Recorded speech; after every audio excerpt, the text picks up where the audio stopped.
I'm not sure if I would be able to.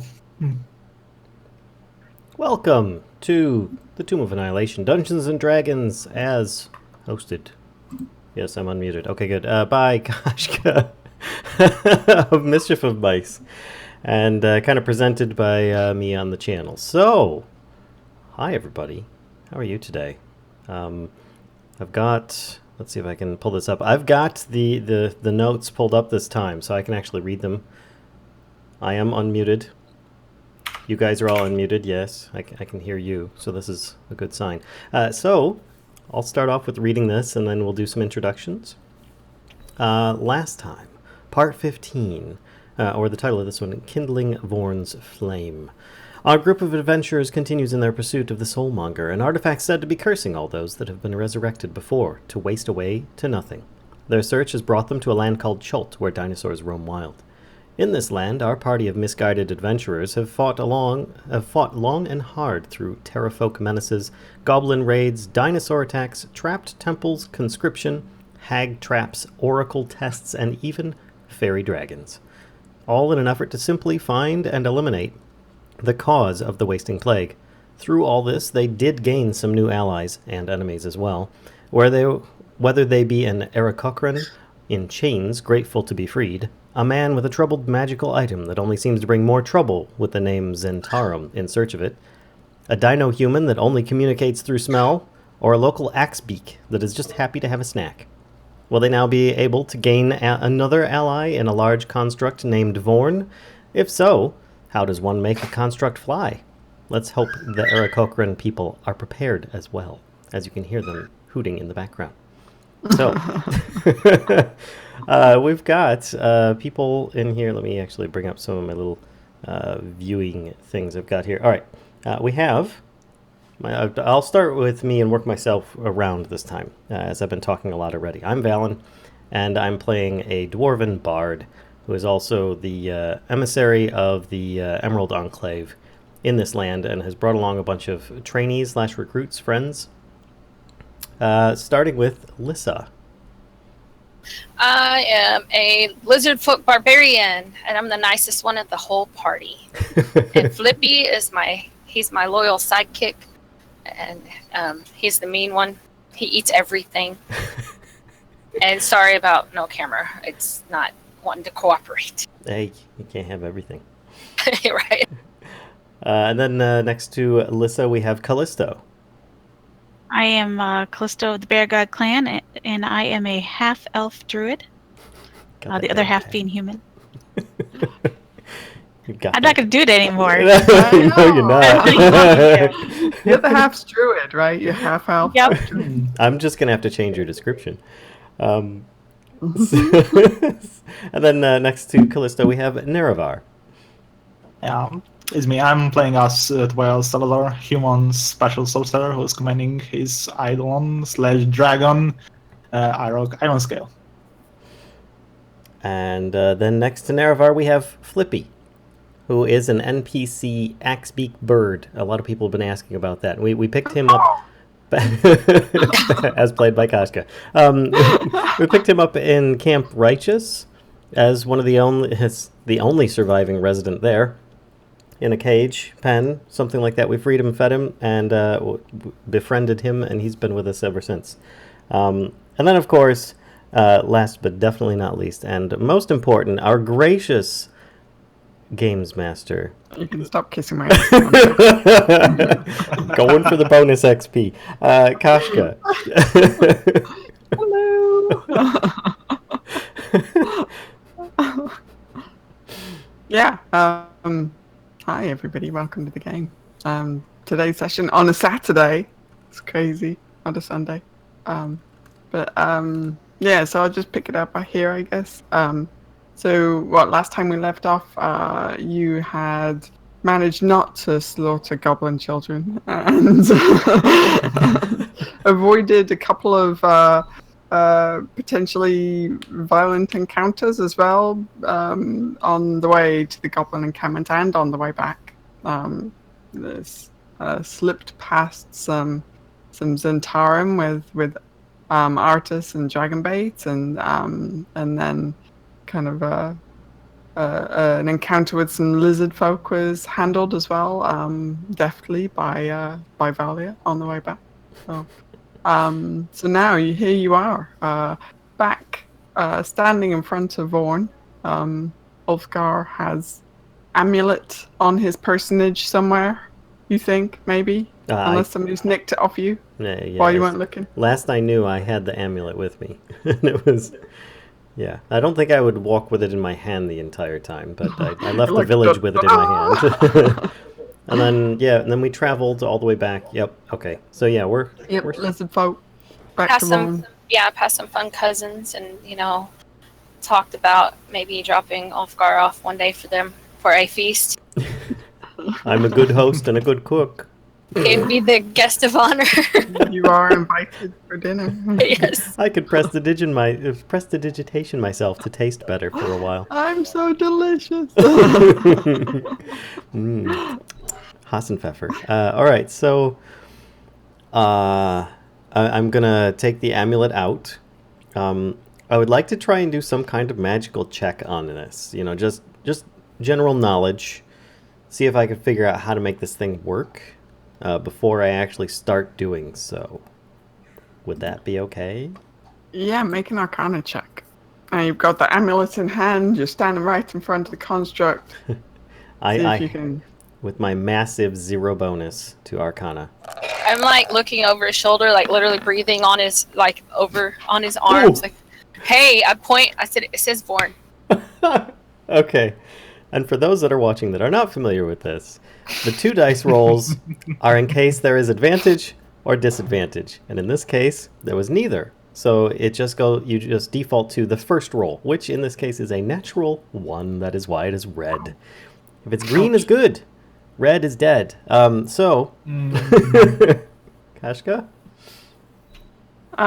So you're sure this fits together somehow, but the amulet says Vorn. This thing is Vorn. The journal says that this thing makes that thing work, but it's just kind of, yeah. You think you're going to have to sit down and have a think about it. You know that moment in in Lord of the Rings where Gandalf's like, they've got the 2 paths, and Gandalf's like, I don't remember. That's you right now. Yeah. Well, I've got this amulet, and I just go, I hold it up to me, and I'm just like, Hello? Vorn? Vorn, can you hear me? Hello? Hello? Anybody? Hello? I just shake my head. I look at Artemis and everybody else, and I just point to him and shake my head, like, really? And he's I'm like, reaching with my hand to Ovgar. Lend me this amulet for a while. Did you check the body to see if there's like a thing, like a key? So Oh. it fits in like a key. Well, we had Turn it and then pop inspected back it. out. We had inspected it thoroughly beforehand. I would hope that we had found something like that before, but it's possible that it's there and we just didn't see it. So, if it's not responding with me talking to the amulet like that, then I would pass it off to It's Tobias. not Alexa, no. Alexa. Vorn, work. Vorn, lift your right arm. Number one problem, nobody ever uses the name. They're just like, do stuff. Order me some brisket. That's risk. So are you handing off the amulet? I would, somebody else? if it's not responsive, then I'd also say, well, one last thing, and I'd hold it straight up, and I'd say, Vorn, and I'm kind of waving it and looking at the construct and seeing if it actually does anything at all. And if not, then I'm going to pass it to Tobias and say, perhaps you can get it working. While they're doing that, I'm just laughing. Can I just look around the backside of it to see if there might be a hole or if there's anything interesting other than vines or whatever's on it? Yeah, certainly. Make an investigation check if you're gonna do like a search of it. Gonna check it over. Investigation's bad. Not as Yeah, bad you as my don't- arcana. I mean, this thing seems to have a lot of nooks and crannies. You're not sure if one of these nooks and one of the spot. I'm just gonna dust it off. I'm just act like I know what I'm doing. Just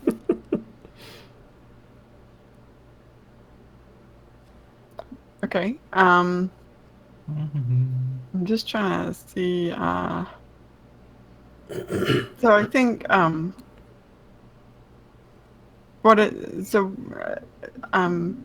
Tobias, can you describe what you're doing with the thing with the amulet? Actually, I'm looking up close. He gets out this set of little miniature screwdrivers and puts on some little goggles and stuff and starts disassembling it, changing the batteries.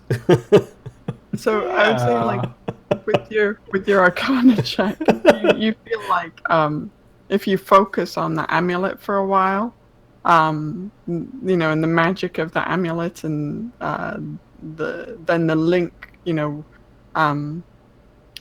it's like it takes a bit of attunement, so to kind of start it up. So you feel like if you concentrate on the amulet for a while and focus on restarting it, then you think that will work. how tall is this thing? It is. Hang on, let me look. I mean, it's a construct, so I'm assuming it's pretty It's big. large. Yeah, I'm gonna it climb is. up on its shoulders and look around, kind of just being silly. You gonna be the Yeah, this crocodile on the shoulders? Is that?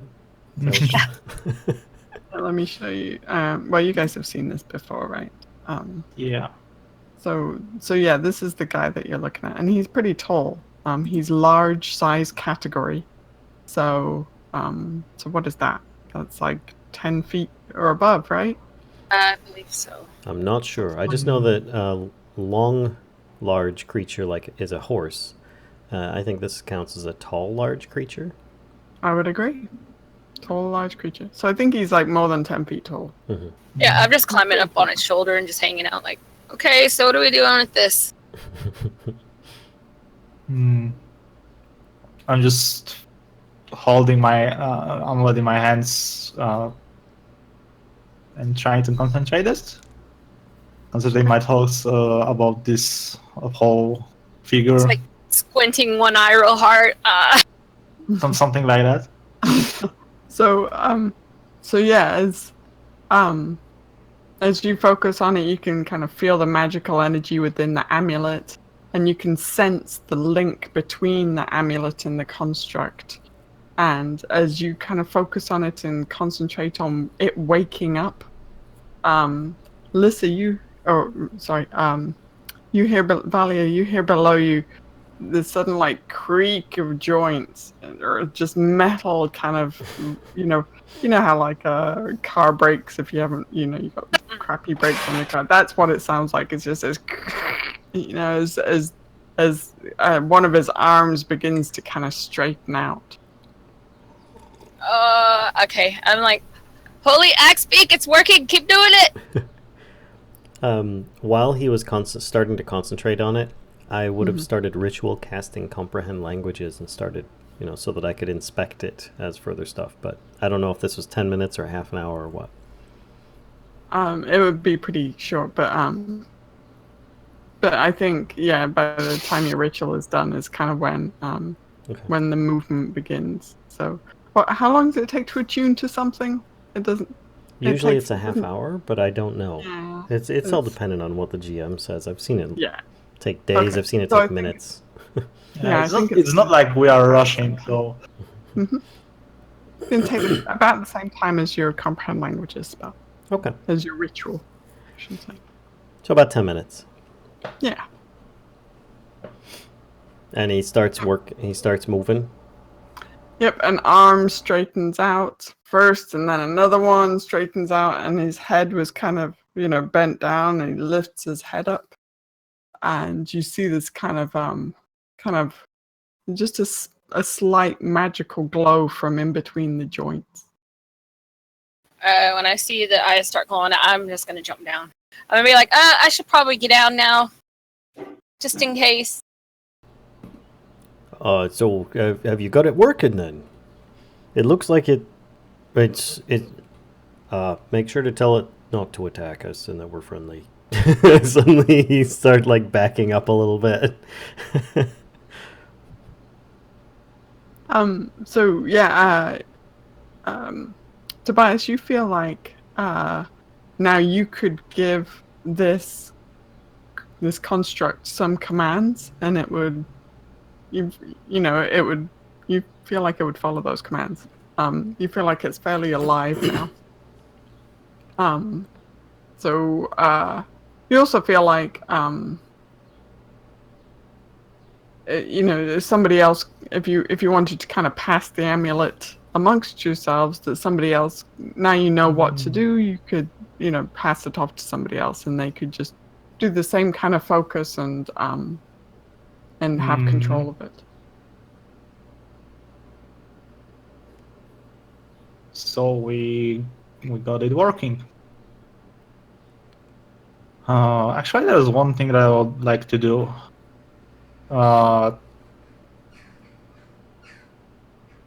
Guardian, I would actually report.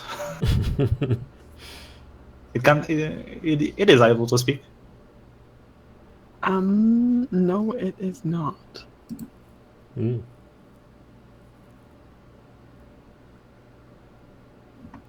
No, it cannot. So when you ask it for a report, it just stands silently.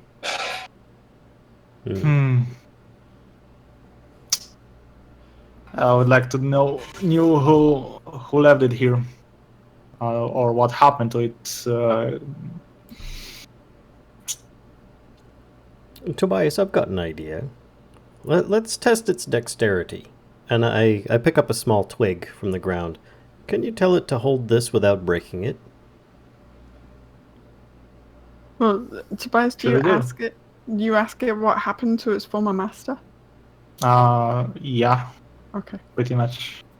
It takes like 2 steps off to the side and pulls back a bunch of overgrowth, and you see the very scant remains of a human skeleton.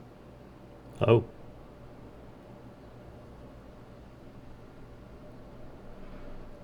I'd still ask for it to try and for Tobias to get him to take a stick, just to see if he can handle something so small and fragile.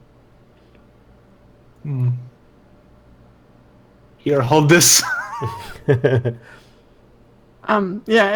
it kind of cradles it. Mm-hmm. So it doesn't break the stick or anything. It just takes it. And just yeah, I mean it's just kind of cradling it in its hand, so it's kind of balanced in its hand. Okay. Then in that case, I'll call over to Valia and say, Valia, do you have any scrap paper that we could borrow? Sure. I'll rummage through my bag. I tossing some fish jerky out on the floor. A piece of crinkled parchment. Here, that work? Sure. Oh, you're handing over the parchment. Flippy sneaks in for some of the fish. Some less fish now. Some of it from you. Ulfgar pulls out an ink pen and a quill, or a quill ink pen, whatever, and a flask of a bottle of ink, and says, "Perhaps you could have it write some detail of what happened, in simple terms, perhaps." And I just set those things down on the ground. And if it starts doing that or not, I check out the grave to see if there's any other belongings that might have been scattered.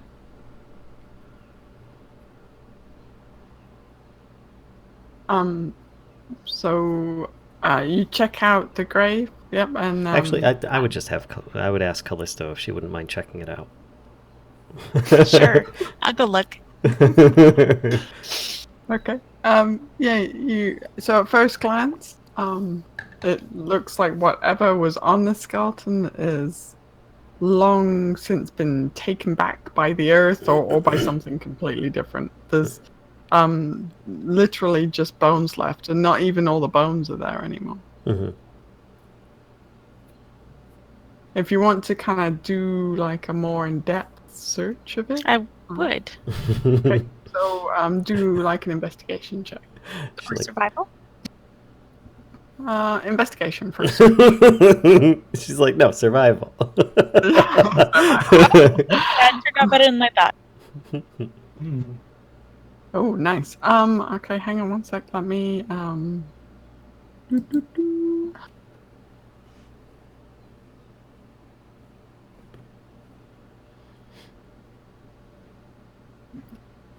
I just saw these. Hang on, let me find them. So while we're doing this, though, do you want Oh, what? Did I just do something? Damn it all. I heard a boop. Yeah, there was a boop, but it wasn't me. Okay, good. So hang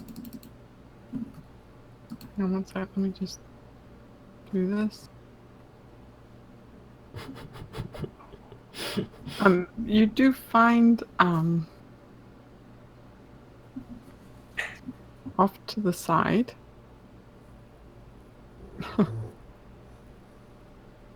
$1 million gold. There's you find kind of the remains. It's literally in amongst the leaf litter. So you're pulling the jungle overgrowth, back, and then the floor of the jungle is decaying leaves, and in amongst some of these decaying leaves, you find a strap from a backpack. You can mostly tell it's that just because of the metal fixings that are still there. The strap itself is almost totally decayed as well. And it kind of, as you pick it up, it kind of falls apart. And as you pick it up, it also kind of pulls back another chunk of decayed fabric as well. And you find below that, there's a wand, a set of cartographer's tools, and hang on one sec. 1 million platinum. 1 million platinum. Really? 2 million platinum? And 42 gold pieces. Nice. Awesome. Hey guys, look at all this loot I found. I don't really want any of it, so I'm going to give it to people though. So I hand the 42 gold over to Ulfgar because he's holding our gold. All right. And then the set of cartography tools to Valia for backup, if she wants them. No, thanks. Yeah, I can always use backups. And I'm not going to use a wand, so Tobias or Ulfgar, you want the thing? And I can do this. Here, Tobias, why don't you take a look at this wand for a bit, and I'll see if I can get the Vorn here to write us a letter. I'll kind of hand him the wand and say, because I can't seem to identify these things as well as I once could. I think I need to brush up on them. And he kind of holds his hand out for the amulet in the meantime. Yeah, sure, I could take the wand, but I'm not proficient with this. Okay. So you have like a random wand. You're not sure what it does without spending some time studying it. And then Ulfgar, you're trying to give the construct pen and paper. Is that what's going on? I've got basically, if I've got something flat for it to write on, like a stone or the inside of my shield or something that I could use to set paper on, give it an ink pen and ink, and say if it can write something about how it got here, the last things it remembers. Or not remembers. I just look at you and I look at the construct and I look back and then I just shake my head. It's like it's a machine. It's a thing. It's not gonna. I don't think it has a consciousness. Well, it knew where its master was. Maybe it knows how he died. So it takes the paper and the pen, right? It's like a quill kind of thing, right? Mm-hmm. And it's just holding them in its hands like this. Okay. Never mind. And I collect the paper and give it back to Valia, and I collect the items and put them back in my pouch. Okay. I think this will be useful for carrying our stuff. Or carrying me. I'll say to Vorn, I'll say, Vorn, and the whole time I'm like talking into the amulet still.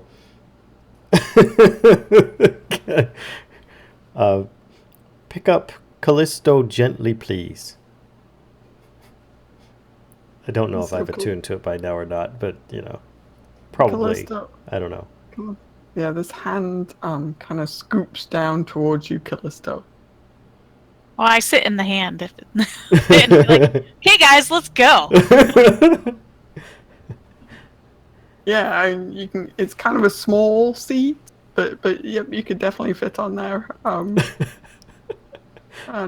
yeah, it'll carry you if you so wish. Yeah, that'd be great. Nice. I just kind of back away from him. I don't even. I'm like, don't put that thing near me. I'm good. I can walk on my own. I realize. Oh, it'll be fun. He could carry Flippy. I'm guessing you might feel a little bit uncomfortable, Valia, because it's one of the few friends we've got that you can't eat. At least not easily. I just look at you. I'm like, but I can still eat you. I can still eat you. Thus the circle of life. So I pick up Flippy and just hold it in there and start singing the Lion King song. Every time you say that, I'm gonna do that. I'm gonna say, Vorn, hold Callisto up high. The circle of life. I'm just laughing so hard I'm about to Artemis and Dragonbait, they're probably just like these. I think we're better off getting killed by this entire. Artis is is kind of looking at you guys in a very puzzled manner. Like he seems to have. Well, he says to you, "What are you gonna do with this thing?" Well, It's gonna carry me everywhere. we've got a couple of options. One is it can come along with us, and we could use it to try and, defend us. Or we could sell it over at Port Nianzaru, because there's one of the lords of the port is interested in purchasing it. Now, admittedly, a bag of coin I think might be a bit quieter to travel with than this guy here. But I feel he might be useful in a combat situation. He says, "This thing will for sure kick ass." But he said, "It's gonna kind of put a price on your head, right?" Like, he says, "If you march into Port Nianzaru with this thing," he says, "you better be watching your back." Why is that? He said, "Well, that amulet is all it takes, right?" So, Well, I suppose getting rid of it then in Port Nianzaru would be the ideal thing, and none of us actually mentioned anything about the amulet in the process. Therefore, there's no weak link. None of us could be otherwise influenced to have it hurt one of the others in our group.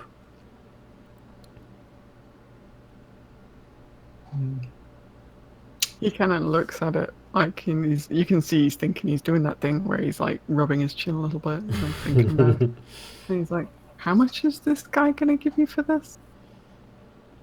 A grand sum. You see him like he just raises his eyebrow a little bit and then kind of shrugs. Then he'll pick up the amulet again and start talking into it like it's some kind of walkie-talkie, and it'll be, "Vorn, are you injured? If so, nod your head, and if you're not, shake your head like this." And I'm basically, nodding or shaking yes or no. He shakes his head like this. Okay. All right. Well, I guess he's roadworthy then. Can you walk towards me? He takes steps towards you. All right. Did you want to take some time there, Tobias, to try and figure out what that magic stick can do?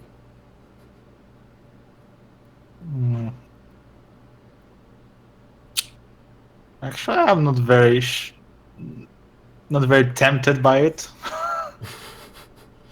You just want to bring it along then, and we could have it identified at Port Nianzaru, perhaps. Yeah, perhaps, and then sell it for quite a sum.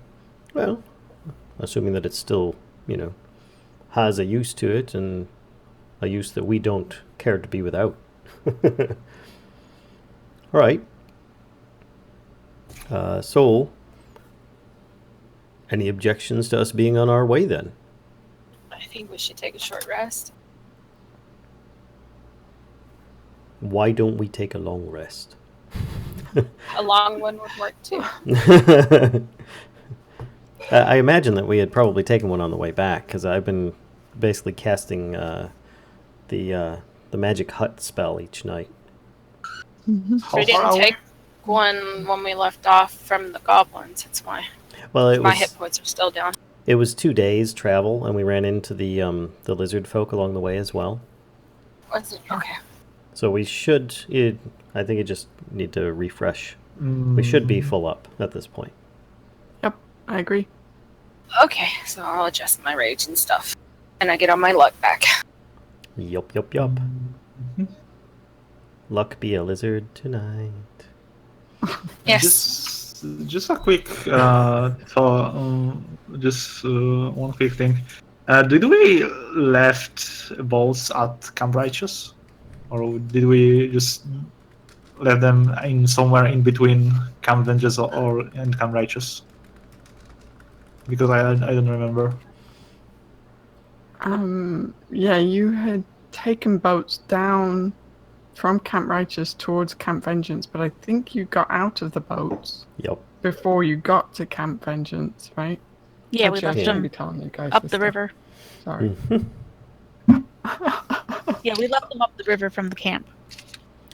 Yeah. So feasibly, if we were desperate enough, we could go back to Camp Vengeance, try and find our boats that we carried into the brush, which should take us dangerously close to Camp Vengeance.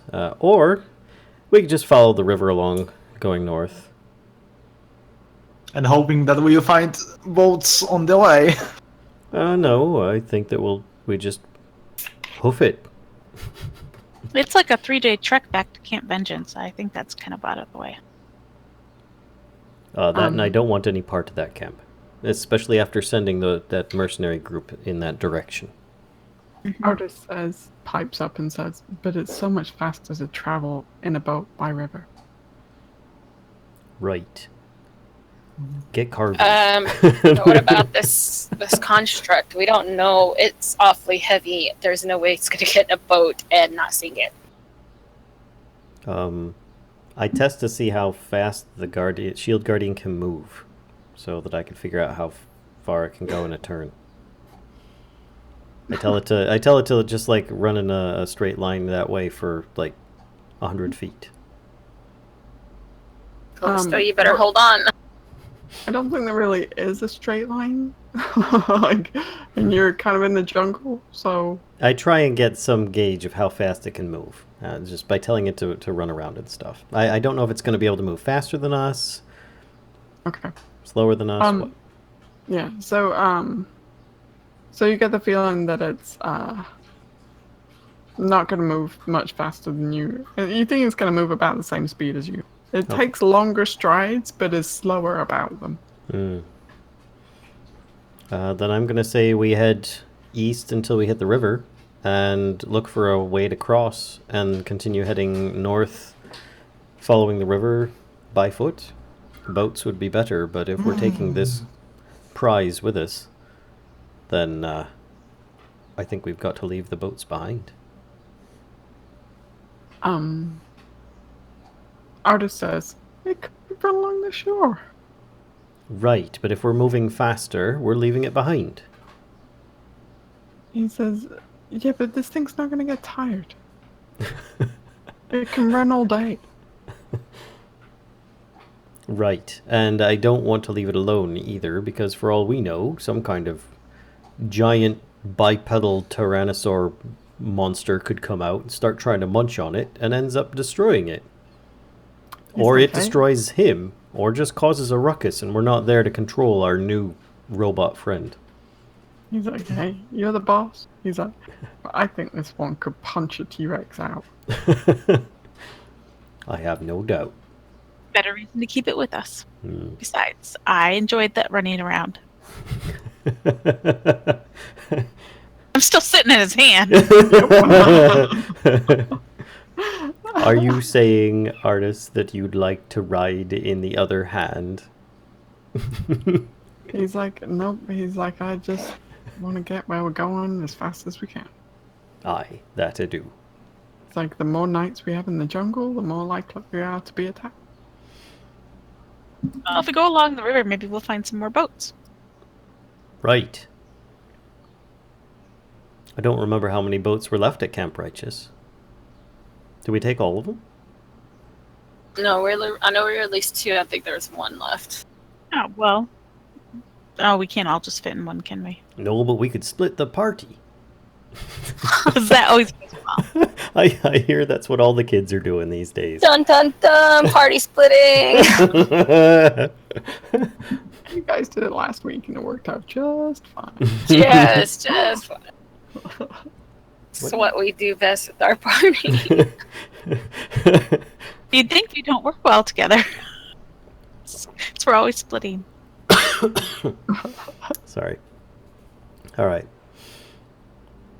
So, east. Let's head that way. Okay. All right, let's have a look at what we have going on. All right, so you travel. Trying to think what. So you did take a long rest or no? Or you skipped it? No, we've taken a long rest. Okay, so you decided to you woke up born and decided that you'd like to rest after that. I assumed. I don't know what time of day it is. If it's getting on towards evening, then might as well. If not, then we'll do some journeying. Yeah, I think after all these shenanigans, then it's probably worth taking a rest before you head out. Okay. All right, I'll finally climb down. Really down. Yeah, he's not super comfy to sleep on. Yeah. No, and plus we have that nice, pop-up tent. Yeah.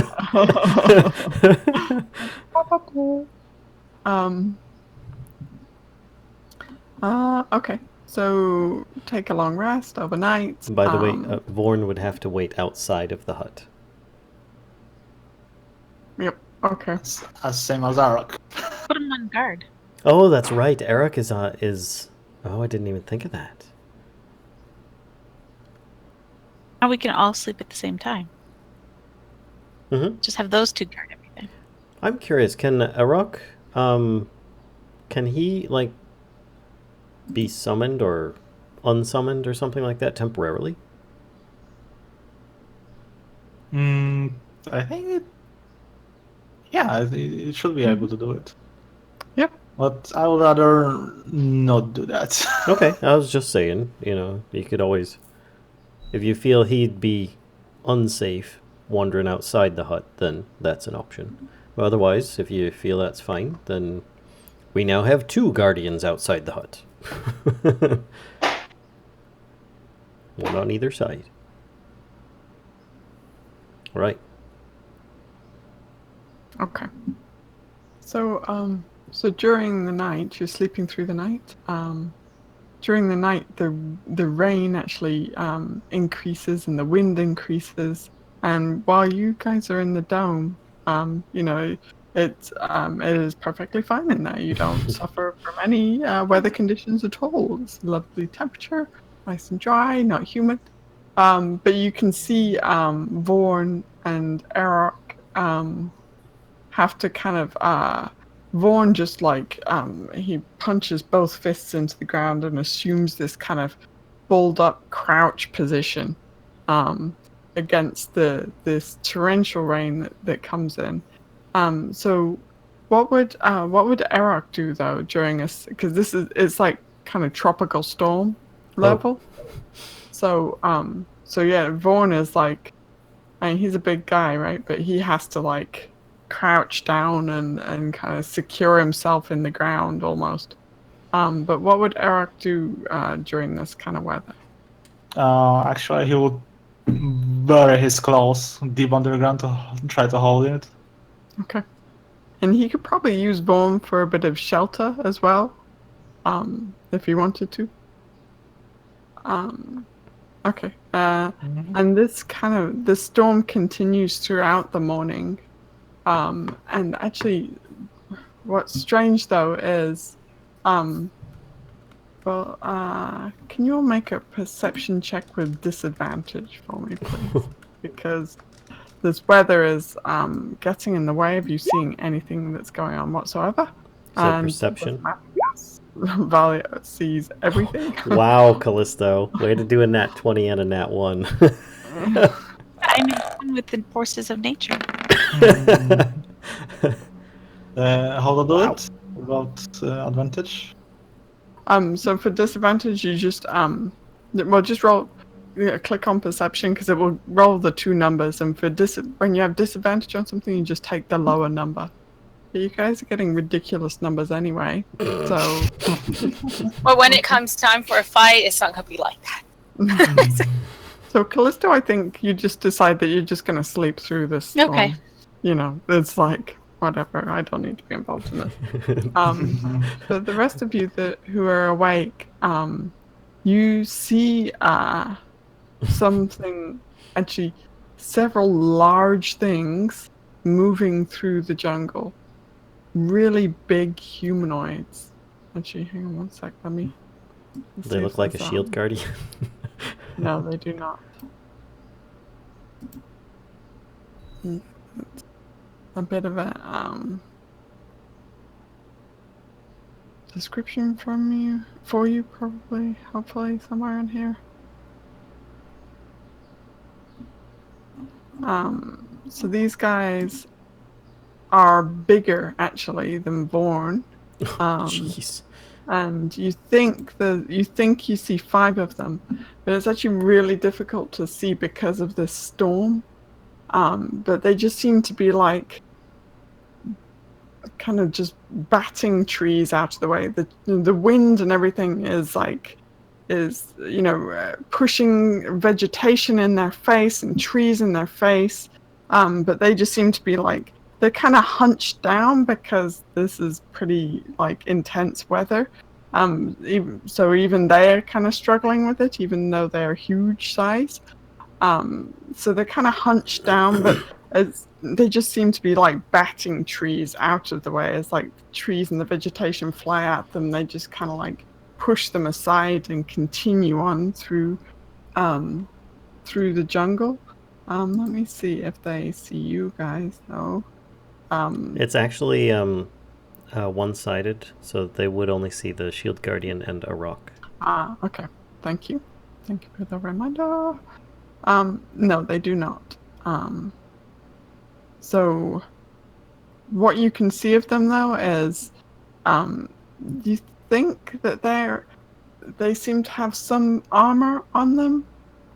You think you see one of them with a helm on that has like great horns off the side of it. And you think you see them carrying some pretty big weaponry as well. But it's really, that's even with, and you guys got good rolls, even with your good rolls, that's the best you can make out because the weather is just insane outside of your dome. Did you give us a handout for that, or was it just description? It's just a description because Okay. if I give you a handout, it's going to say what it is, and Gotcha. you're not getting that. I can't remember what I was going to say. They had big weapons and horns, and Oh, you're actually really surprised to see something moving during this storm. Like everything else just seems to have taken cover, but you see 5 of these large creatures moving, and probably the only thing that stops them from spotting, Vorn and Erok is the storm itself.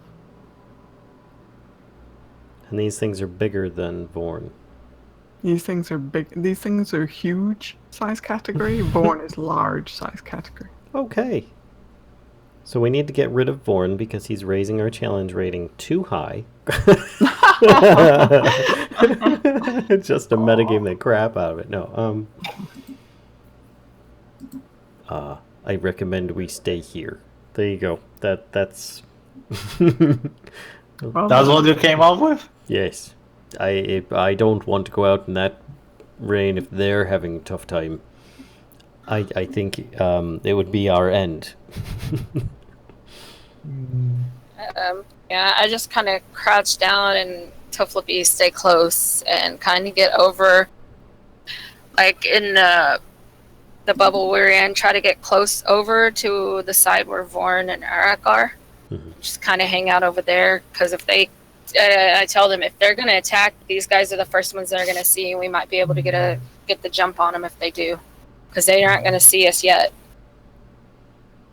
Yeah. Meanwhile, I'm notifying Arok to stay hidden. Mm-hmm. I roll over. I tell Flippy, I point to Callisto, I say, go peck her on the side to wake her up. Stop that. She's fine. She slipped through worse She than won't this. be fine if those things come and attack. Well, then I'll wake her up. I just tell Flippy, go wake her up. You see Flippy, he's just like slowly taking a couple steps at a time. I use Mage Hand to take out a little piece of fish out of her backpack and dangle it. Trying to tempt Flippy away. Flippy looks really confused. Oh, what am I supposed to do? Eat the fish? Oh god, I don't know what to do.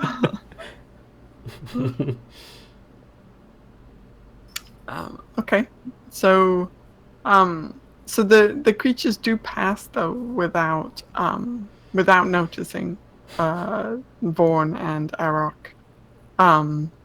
And several hours later, the rain starts to subside. To What the direction? point where you feel like, well, actually, Ulfgar, how long does your hut last? 8 hours. 8 hours. Okay. So How- yeah, unfortunately, it's gonna snap out of existence before the rain has kind of let up too much. It's not a tropical storm like rating anymore, but it's definitely still some heavy rain. So Well, I guess I'd get the group's consensus if I should pop another one out and we wait out the rest of the storm before traveling, or if we should just get on our way. And what direction were those guys going? they were going east. Okay, yay! Is this where she rolls that 1d4 again? Macro. Mm. That's memory macro. Either way, I would like to ask Artus if he have encountered those things before. Yeah, I was about to ask the same thing.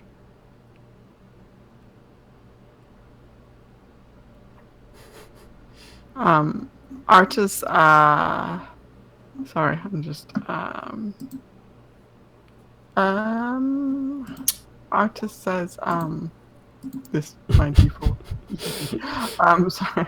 Artus says, that he really can't, make out what they were, but the size of them looks like giants.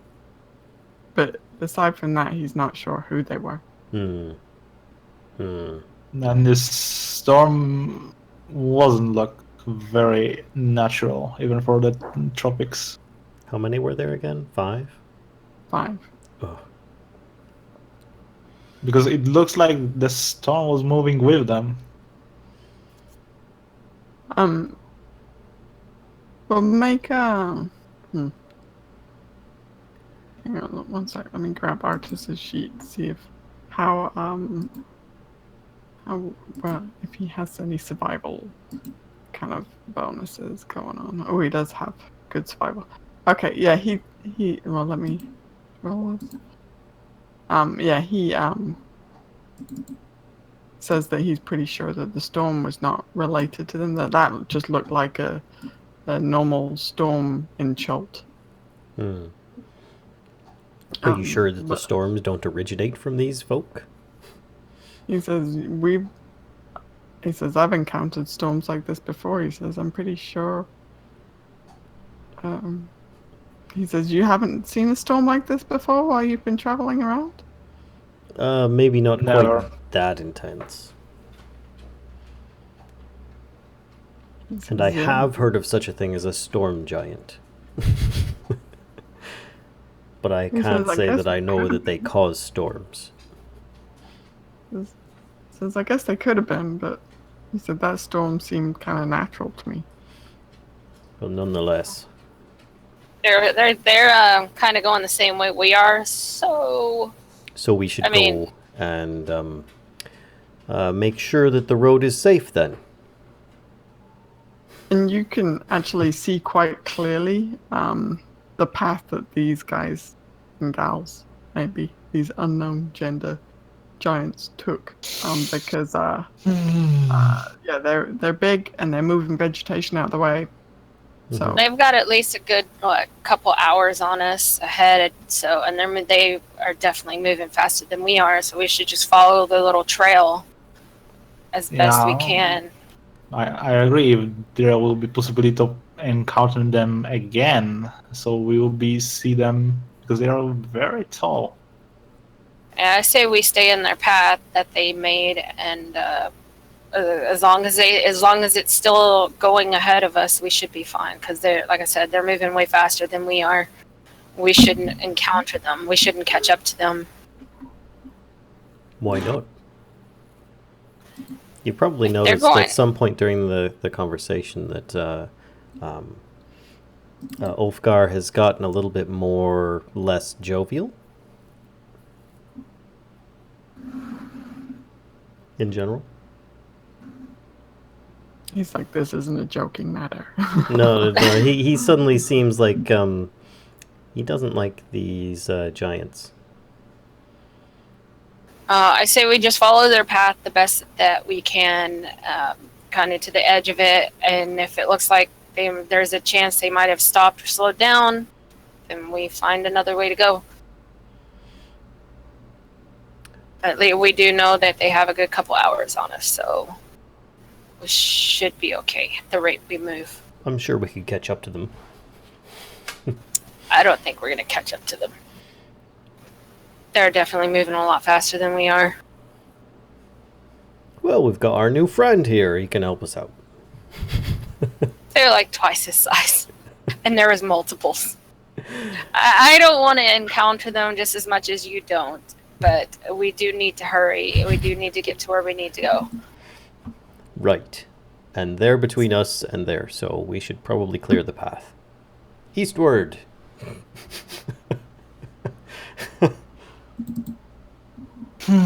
Okay. So, so you're just kind of going straight east, right? I think hoping so. to hit the river. Because we don't really want to hit the goblin encampment either. Okay. So you're kind of shooting for somewhere between the goblin encampment and Camp Vengeance. More like, I guess we're headed for like in the direction of Camp Righteous. Okay. If that Alright. makes sense. That is southeast-ish. Yeah. Okay. So, Callisto, if you're still up for being navigator, could you make a survival roll to see if you're going where you think you're going? She's got advantage, right? Because Vorn can just lift her up above the tree line and get her bearings.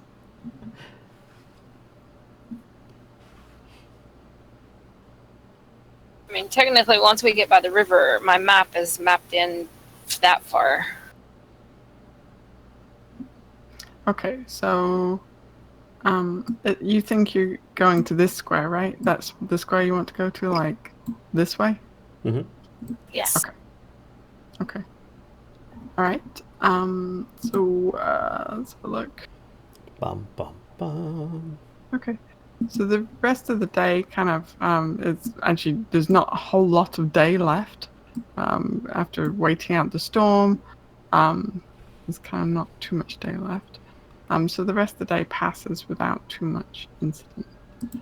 And so are you going to sleep for the night, I guess? Hut time again? Well, if it's that time, then yes. Yep. I mean, it's yeah. You travel for the rest of the afternoon, and it gets to be early evening, and that's kind of where you're at. So yeah, it's that time. Sleeping time. Time for the snoozles.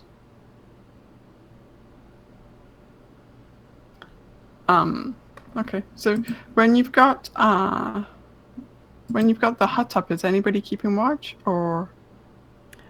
Ulfgar probably would want to just because he'd have difficulty in sleeping. But Okay. I believe we also have a rock. I guess. Mm-hmm. And I don't know that the shield guardian can really do much. I would say, you know, if you notice anything nearby that could pose a threat to us, you know, scrape the ground right here with your finger or foot or something, you know. Yeah, I mean, you can give him commands, right? I mean, shield guardians are there to kind of protect their masters. So, yeah, if you want to sleep and have shield guardian watch, then yeah, it certainly could. I plan to. It's just that at the same time, I think Ulfgar would have a tough time getting to sleep at first. Okay. All right. So actually, regardless, the night passes without any incident. So the next day, there's just kind of a regular rain. Nothing particularly unusual about the weather. And you travel for the day. Callisto, could you give me another survival check to see where you're going? Bum, bum, bum. Nice. Much better. All right. And can you so are you going? You see where the goblin encampment is, right? Are you going to the thing below that, the hex below that? So like there. Yes, I think so. Okay. Okey-doke.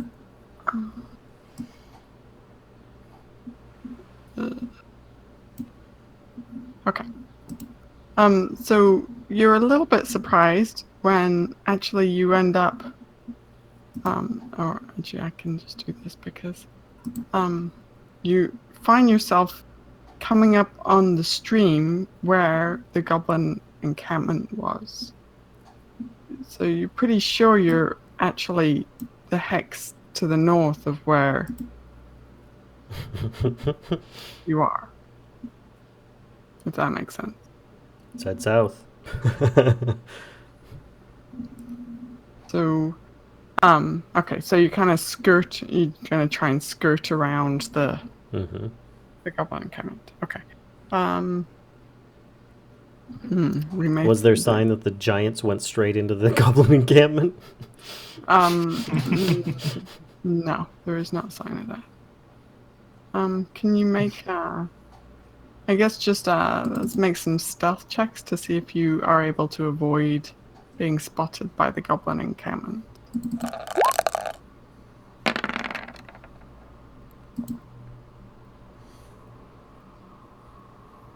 Lovely. So, let's see. So it looks like the shield guardian is going to give you away. Of course he is. Yeah. So I'm not sure if those goblins would like to start a fight with us. Either way.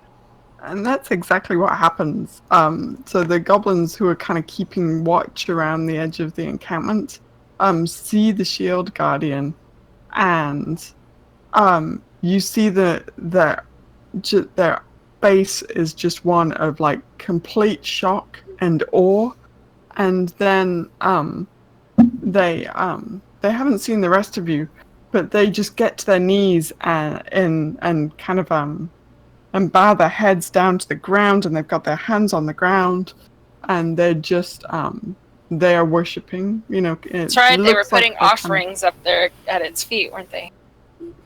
So this is what they do, and they're just in a very worshipful position, like on the ground. You know.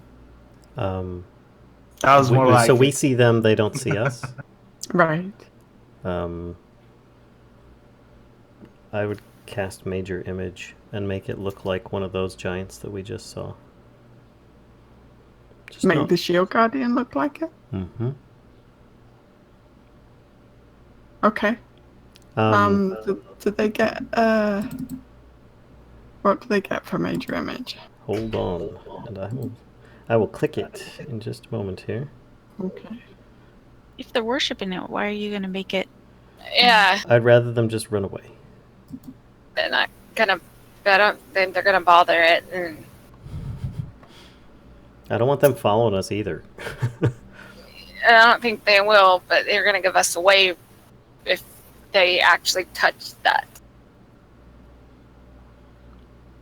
And I make it look like it's aggressive and stuff to try and scare them away. And Sorry, a creature that uses its action to examine the image can determine that it is an illusion with a successful intelligence investigation check. Okay.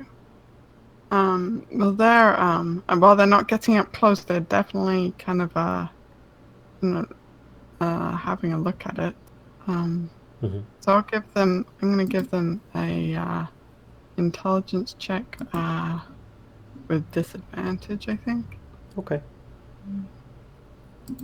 because they're not getting up close. I just have to My DC is get 15. their.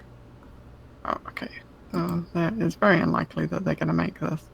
One moment. Let me get their sheets.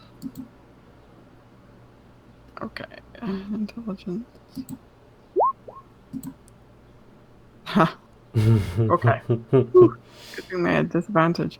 So you'd see them kind of, and they're doing this thing like where they're worshipping it, but they're occasionally like kind of peeking up at it because they just can't believe their eyes. Mm-hmm. And the next time they peek up at it, and it's, well, what exactly are you changing it to look like? Because you didn't really see these creatures, like, Probably then, clearly. I'm sure that I've seen giants before, at least from my own personal character history. But I would have it look like it grows into a big giant and acts threateningly, just kind of like, it roars at them and stuff and tries to scare them away. And what kind of giant are you going for? Just I don't know, a hill giant, I guess. Okay. Something that's 20 feet tall or smaller. Okay. So, does Major Image? Hang on, one sec. Does it make sound? Yes. I forget. It includes Okay. sounds, smells, temperature. It cannot do special effects, like some creatures. Their smell would like paralyze or something. It doesn't do anything like that, but it would give off the same aroma. Okay. So, and it can change the it can change the size category. Well, it says I can create a visible phenomenon that is no larger than a 20-foot cube. So I would imagine that I could make it look like the Shield Guardian grew into something really big. Okay. All right. So yeah, they peek up at this. They don't actually see it morphing, but suddenly it's this hill giant, and they literally kind of like shit themselves and run away. They run back towards their encampment, Mm-hmm. and yeah, not long after you hear, if you're kind of hanging out waiting to see what happens, you hear more kinds of ruckus from that area. We should get going. Come on. We've scared them off. And I encourage the group to actually move at a hustle for a bit. Okay. All right. So I'm trying to think like, the. All right. So you're gonna move then a bit faster towards the east or south, or which direction? Away from their encampment, just southeast, whatever way they want to take us, I guess. I mean, it's entirely up to our cartographer and survival specialists. Okay. They could actually say west, and I might think that it's east. I would say east along the river. Okay. So yeah, you can actually kind of pick up the trail again of the previous giant party that you saw, Mm-hmm. and start heading back east again at a slightly quickened pace. And yeah, you don't see any goblins following you, or anything like that. But you do see the pathway that these 5 giant creatures have kind of swayed through the jungle. Just trees just kind of torn and pushed aside, and vegetation, everything just trampled as they've kind of passed through this way. So yeah, you head back east again. Okay. One sec, let me look. See if anything else. Okay, so we've got, what number was that? 24. Okay, one sec, let me look at this. Oh, that's right. I was already on the right spot where I wanted to be. Sorry.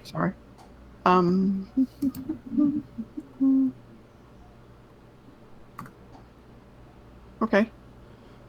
So you walk for, you kind of trudge, and well, at first you're walking quite quickly, and then perhaps later at a normal speed. But you trudging through the jungle several hours later, kind of getting towards late afternoon here, and who has a? I think a lot of you have a passive perception of 12 or higher. Yes. Yes. I have 17. I have 18. I'm sorry, is it said passive wisdom perception? Is that what you're talking Yes. about? Yeah. 17. Okay. So anybody that has 12 or higher, you spot through the overgrowth, covered with vines, a stone statue. Oh. Does it look like Vorn? Mhm. No, it does not. The statue, if you're going to go, are you going to go up and check it out? Is that what you do? I may I ask. want to. Yeah, I will. I I'll was about walk to say, I up. might ask if somebody else Yeah. wants to. I'll go with you, Valia. I want to see what that is. Okay. So as you guys, you pull off some of the vines and everything, and you see it looks like an old kind of Cholton king. How do we know it's a king? It says It's got a Old crown Chilton on. King on the base. It's got a crown on. It's got a Okay. crown carved into the stone. Can I take my spear and just kind of start pulling vines off of it? Yeah, definitely.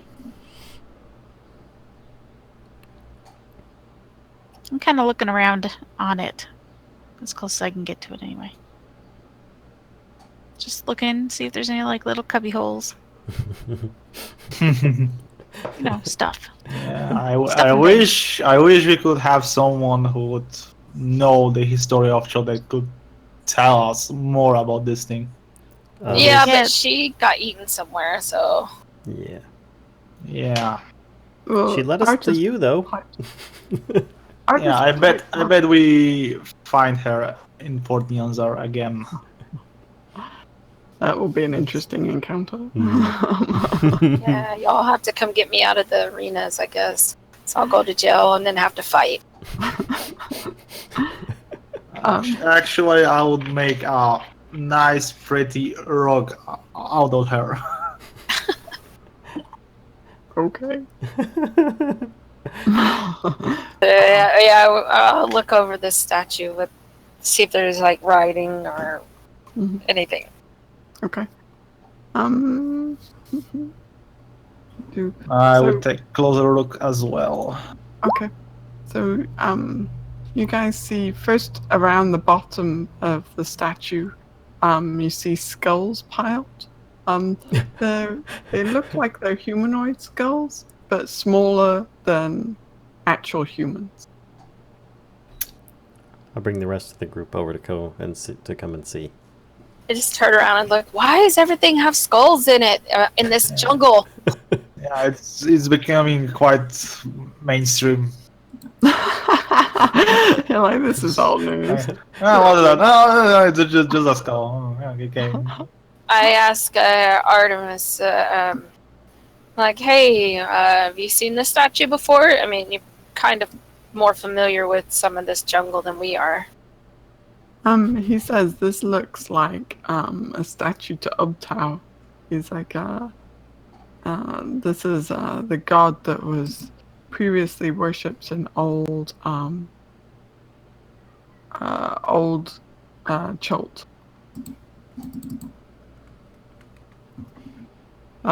He says these look like goblin skulls. He's like, you can tell by the teeth, and he does this with one of the skulls. when you look at them, the goblin skulls are like and you can tell they are goblin skulls. It's like the teeth are just kind of characteristic, right? And you just had a fairly close encounter with some of those teeth. So so yeah, some of these look like goblin skulls, and some of them look like a different kind of skull. You sure this isn't some hag trick? Are you asking Artis? Yeah. He's like, I guess it could be, but I wouldn't have thought so. So, what do you think this is significant of? He's like, it looks like kind of an old school shrine to me. Just out in the middle of the jungle. He's like, this jungle is littered with stuff like this. He's like, there used to be like a thriving culture within the jungle itself. He's like, but after he says there was some kind of religious upheaval. He says, I don't know the details, but it's all fallen apart. And now there are derelicts everywhere. How Yeah. quaint.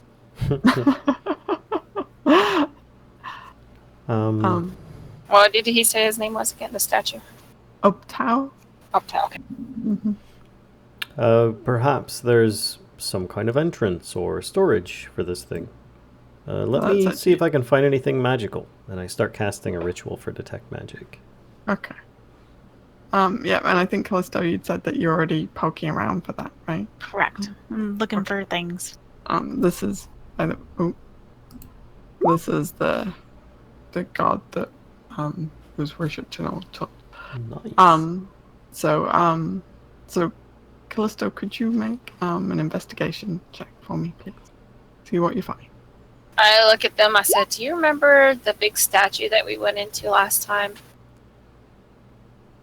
I remember. I caught on fire a couple times. The good old days.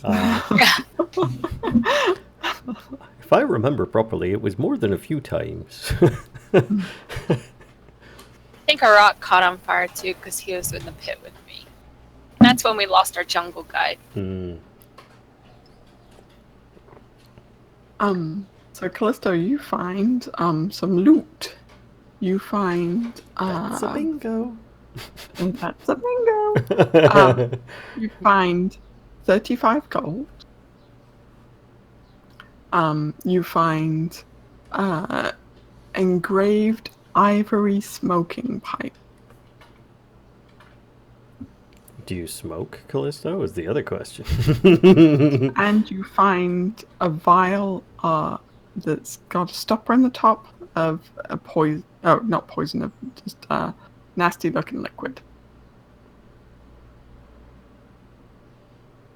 Hey guys, I found some more stuff. Wolfgar, here's 35 more gold. I bet you we're gonna end up paying ourselves at the end of this thing. I'm gonna keep I put the engraved ivory smoking pipe into my bag. I'm keeping that. And then I just kind of hold up this vial and be like, some stuff here, Wolfgar. I don't know what this is, so you take it. Oh, fearless Right. leader. I don't have any arcana or anything, so you can check to see if. Well, I don't know. I don't have any way to see what it is. Well, as soon as he finishes his detect magic, he sees if it's magical. It is not magical. He then calls over to Tobias and says, "Here, let me see that magic stick for a second. Perhaps I can help a little bit on figuring out what it does." Come on, go ahead. I focus on the magic wand and see if I can figure out what school of magic it is. And I say, I don't know what this is. And I hand the vial back to Callisto. The vial. I could have look at it. I'd be and I careful was with like, that, though. Yeah, maybe I should just put it back. I'm sure it's a healing potion. Oh, well, do you want to try it and find out? Let me hit you a couple times to get some health, and then you can take it. Well, Why don't we I'll just go bring it ahead back to? and We put could it bring in it my back to bag. town with us, and perhaps we could have several things identified at once. Yeah, I just stick it back in my backpack. Hope it doesn't break. Wrap it up in some. I think I have some extra clothes. I'll wrap it up in that. Hang on one sec. I'm looking for the School of Magic on this damn spell. You think it's transmutation? Transmutation. Okay. Yep.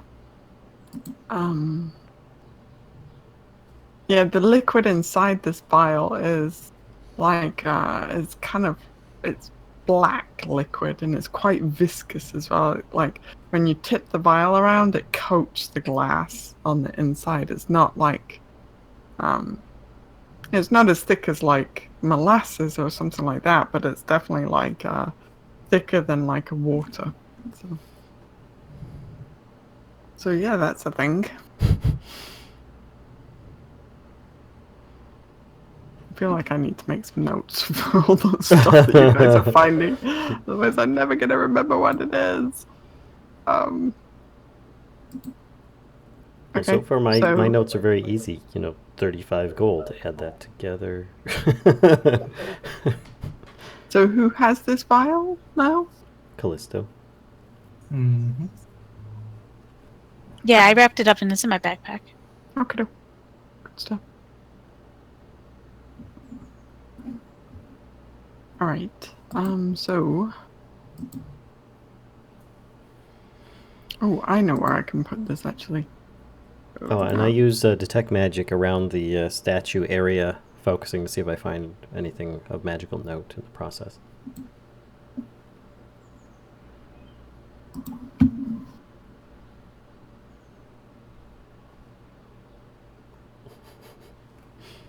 I'm just making a note of what Callisto has. Callisto, I don't remember. Tell me that it's in your character sheet GM notes. Of the things that I have?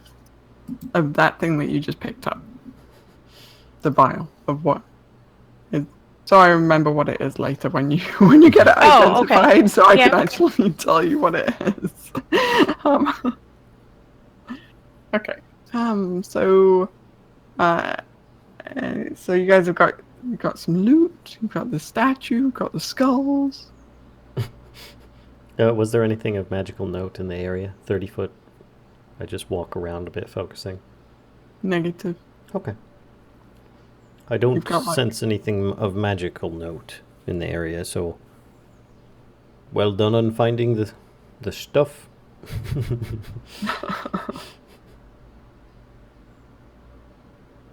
All right. So let's see. So that was happening like late afternoon. You can keep traveling a little further east if you want to during the day. And you feel like you might run into the river tomorrow if you are where you think you are? Sure. Okay. So travel on a little bit further and then setting up camp for the night. Mm-hmm. And the night once again passes without any interruption. All the interruptions seem to be happening during the day at the moment. And you wake and finally the rain has actually, there's just a very gentle light rain now finally. It seems like it's been raining non-stop for quite a while, so it's quite nice to have a bit of a break from that. Let's see, so we are in that territory now, and I'm looking for this number here.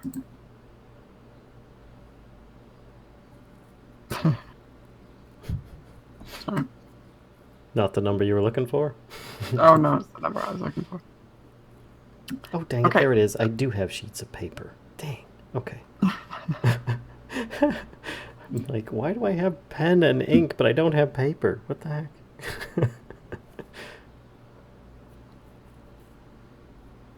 Okay. So following day, you're setting out. You can see the river up ahead of you, kind of a break in the vegetation more than the water itself. Mm-hmm. And you start kind of, as you get closer to the river, you start turning to the north. Mhm. And Callisto, could you make a survival? One last survival roll to see if you. Okay, yeah, no problem. So you guys We find your way survived. to heading north on the river without any issues. So you're kind of mid-morning traveling through, and you hear like flapping quite close by, and almost immediately you're you're set upon by do we have a handout for this maybe? Oh boy. Yes we do. I forgot because you guys saw this before. Oh, those guys. And there's 2 less of them. You're welcome. Hey, I think I ate. Hang on. I think I ate one. Actually, it's not. We have seen. Well, it was not Flesh Golem. The hag had Those are the empowered. ones. Yeah, they were calling the hag mom, Yeah, Mhm. mother. they were so cute. You guys killed them. Till they attacked. Both guys shot them. Merciless killer that he is. I was trying to feed our lizard folk. I think I ate one of them, or I took a bite out of one of them when I was going in when it tried to attack me in the well. Those were summons of those green hag, right? Yes. Yeah. I was chilling upstairs with Artis and Dragonbait then. Yeah. Good times. So she is being set upon. We are being set upon. They are dive bombing you guys. So they're swooping in on you. So can you make dexterity checks, please? Oh boy. Dexterity boy. save or a check? Save. Okay. Oh god. How do the saves? Next to your dexterity score, to the right of it, it'll say strength, dex, constitution, intelligence, wisdom stuff. Those are all your saving throws. You'll want to click Okay, on one of got those. Got it. I see now. High rolls. Why do you fail me now? I'm just so angry. Not these guys again that I can't even concentrate. Okay, folks. So let's have a look. One moment, then. So they're flapping all around you, and you're kind of trying to like bat them out the way, and wait, hang on.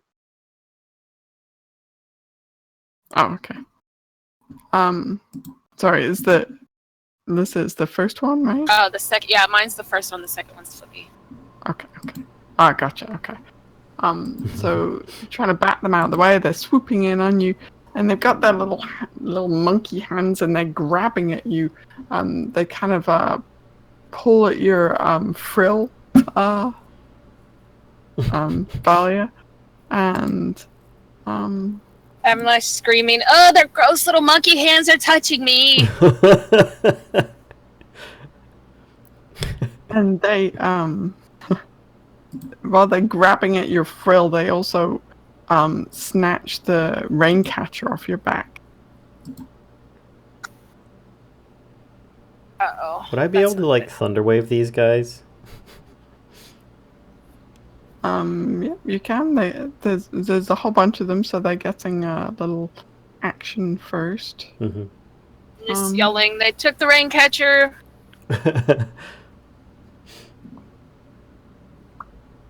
And Tobias, let's see, wait, hang on. Yep. Okay, so Tobias, they grab from you your dagger.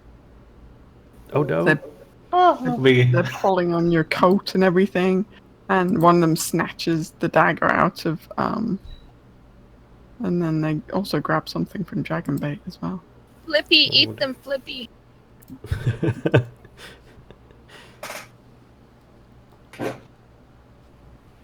You see them grab a pouch off of Dragonbait. Oh dear. Okay. So now, yes, if you would like to take an action in response, Uh, do so. I'm going to aim for those monkey that holding a dragon bait's pouch, and I'm going to cast guiding bolt. Okay.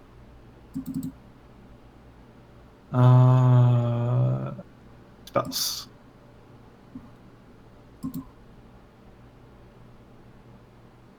Those rolls. Okay, guiding bolt was. And so it's your spell. Yeah, there you go. Yep, you hit one monkey, and I mean they only have 3 hit points, so I'm pretty So sure. either way they're dead. Yep. So this monkey just kind of disintegrates, and the pouch drops into the edge of the water of the river. Big sploosh, and monkey remains just kind of float down to the water surface. So I do a thunder wave. I may overdid it. Yep. it's just ash. It just kind of like floats down to the surface of the water. I guess the one that's grabbing my frill, I'm gonna just. I guess it'll be a strength roll. I'm just gonna grab him and try to rip him apart. It's just regular strength, right? I'm just so angry at their touching me, and it's gross. Oh, the monkey manages to kind of push you away. If Flippy, I guess Flippy will try to jump up and snap at that, bite at that one. Okay.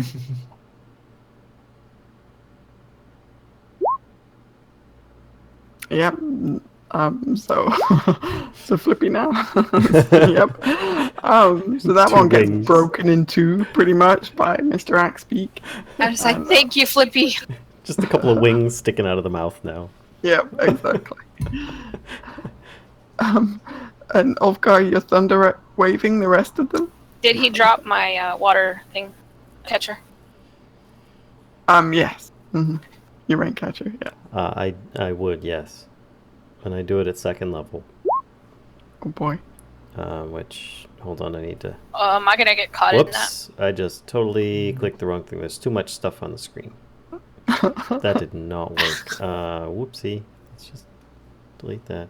Let me click it again. And I have nothing showing up on my screen telling me the level that I need to cast this at. Hold on a second. We're new at D&D. Okay, how about I just roll 3d8? How about that? This was working just before the stream as well. And Mine was doing that earlier. I had to restart my roll 20. And they've got a DC 15 Constitution to take half damage. So I guess they still die. Yep, they're dead. Okay. Did I get caught in that? Because I think I was close to where they were. I would have Maybe? aimed in the air so I don't hit people. Okay, You know, cool. just monkeys. And Yeah. here's the thing, though, is that it also said under like later rules is that any items and stuff in that area also gets affected by the push effect. Okay. Interesting. So the monkeys die, and if I'm aiming up, then they probably get flung 10 feet up and then fall down. Yeah, I mean, so you could aim it at kind of an angle, like up above you, Mm-hmm. Raining so, like, monkeys. you're going like up over Valia's head, Yeah. instead of going just straight up. Because if you go just straight up, you're gonna hit like 1. Yeah. But if you aim it like it's an angle kind of up above Valia's head, you can hit I would say all but 2 of them. Foos, rope, So and then boom. you guys have killed 2 already. There were about 9 of them. So yeah, Ulfgar, I think you can get about 5 in your thunder wave, and so yeah, their little dead bodies just go flying like, and then kind of you just hear this like very sickening kind of sound of dead flying monkeys falling into the river, just kind of sploosh, sploosh, sploosh, sploosh. I yell at somebody, catch one of those. Don't kill it, or I'm going to sell it at the port. Gotta catch them all. Come on. the other two are looking at you guys like they're about to exit. But Callisto, do you want to take any actions before they do? Before they run away? Yeah, I'm looking to see if there's anything I can do to like not kill them. You can always I'd try be and like- grapple. I'd be like, Arok, go get him! Well, I got the thorn whip, but I think that would hurt it. Yeah, it does 1d6 damage. I have hunting traps, but I can't imagine I'd be able to catch them with that. Yeah, I don't think you can like set them up fast enough, you know. You can attempt to do subdual damage with melee weapons, which would mean that you could knock them unconscious and it won't necessarily kill them. If they're in the air, how would I reach them? You get the shield guardian to fastball you at them. I don't know. Well, why don't you Many use the shield guardian to go grab one of them? Vorn, grab one. There you go. You might squish it. Grab But one of the ones kill it. flying. Hold it still. Just kind of. So you see Vorn, like, his great hands, and he's trying to, like, he's reaching up, trying to grab, like, one of these monkeys, and they're kind of fast. Let's see, like, what Vorn's, dexterity is. If he can hold a stick, he can catch a flying monkeys are monkey, a right? bit more dexterous than he is. So yeah, the two remaining monkeys are kind of bolting out of the way. Basically, they're done with this.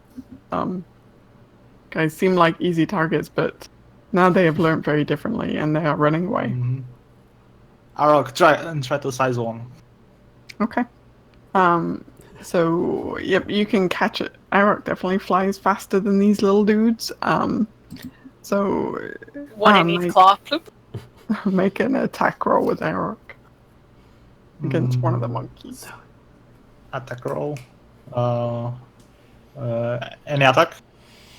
I think yeah, because he has a bite and a claw, right? Mm-hmm. So I either would like to catch it, not to kill it right away. okay. Then maybe like you're trying to actually Arok's trying to grapple it, right? So Yeah, correct. so that'd be more kind of a strength kind of thing. And so instead of using his beak or his claws, he's just trying to use his paws actually to grab it. So if you click on Arok's strength, you should be able to roll that, and then we'll see. What is that really? What was the roll? Ooh, 3. Okay. Yeah, I suppose I should. Oh, change that's that. Yeah, that was from Arok's sheet. that's from Arok's sheet? Really? Yeah. Okay. All right. I can do it again. Wow, the monkey rolled a natural 20. So the monkey is able to kind of squirm free of Arok's grasp. But and is desperately, like, you see just pure fear on this monkey's face, and he's trying to get away. Well, you know what the dwarf's gonna do next, right? Do tell. Short bow. And try and pluck him out of the sky. Unless Eric grabs one of them first. He's going to try and ping the other one. Okay. So Well, so you've got Vorn is trying to catch one, Eric's trying to catch the other okay. one. And if I just thought that they Which both one do you want to go for? The one that Vorn missed and it got away. Okay. So now here's the thing. I don't know what the range is. But I guess even at disadvantage, that's still pretty good. Mm-hmm. Yeah, that you hit it. And yep. It's dead. Squeak.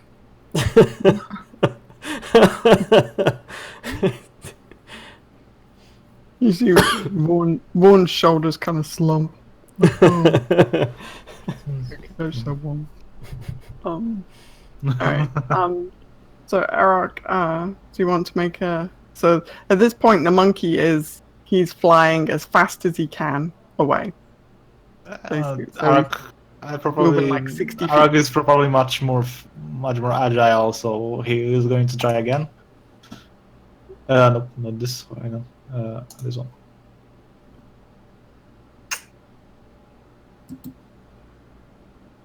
Yep, the monkey is able to. And I think this is because what's happening, right, is the monkey is only concentrating on flying away, but Eric is moving and then attacking. So actually, the monkey, while Eric can fly faster because he's also trying to attack the monkey, is taking up some of, his turn for that action away from the movement. So eventually the monkey is going to get away. Yeah. Come back, it's no use. Yep. So, okay. So I'm one just monkey. sitting down on the ground and like skinning this poor monkey that's by me. I'm just like mumbling to myself, "Stupid monkeys." Yeah, I was hoping for some interrogation. If I feel safe in the fact that I would not hit a rock, I would try to take out the last monkey. I've got a long range of 320 feet. Yeah, make an attack roll at disadvantage because Eric is trying to grapple this thing while it's trying to fly away. And so is it double disadvantage? Because I'm already at disadvantage for being at long range. Jeez. You can add any modifiers you want. Maybe. Yeah, I was gonna say just make the roll and All right. There you go. I miss. Yeah. It goes wide. Or you just shot Eric in the butt. I mean, or I just shot Eric in the butt. Let's see which Hold one on. that is.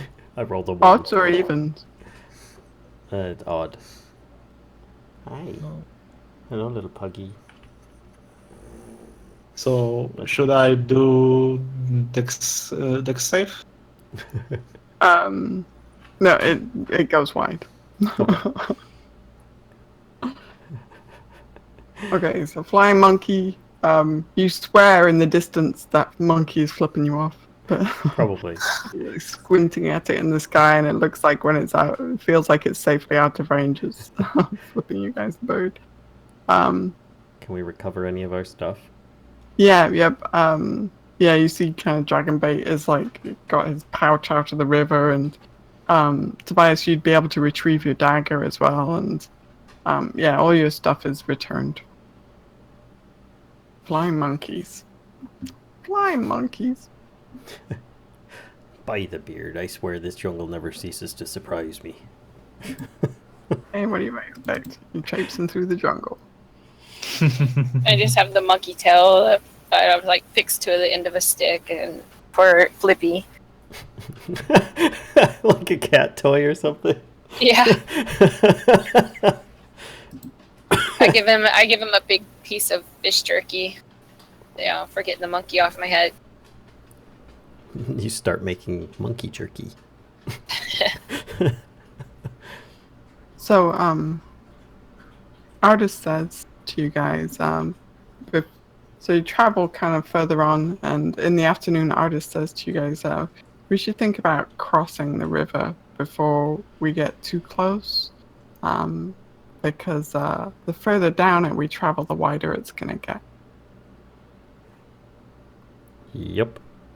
Isn't there a big skull and crossbones across the river? Yes, let's go there. Yeah, I agree. We probably should. Cross probably about here. Where we did before. I think it's safest to cross wherever there's the darkest shadow in the water. Where's that thing?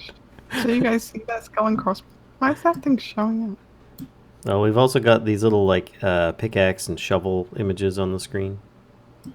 Yep. They've always been there.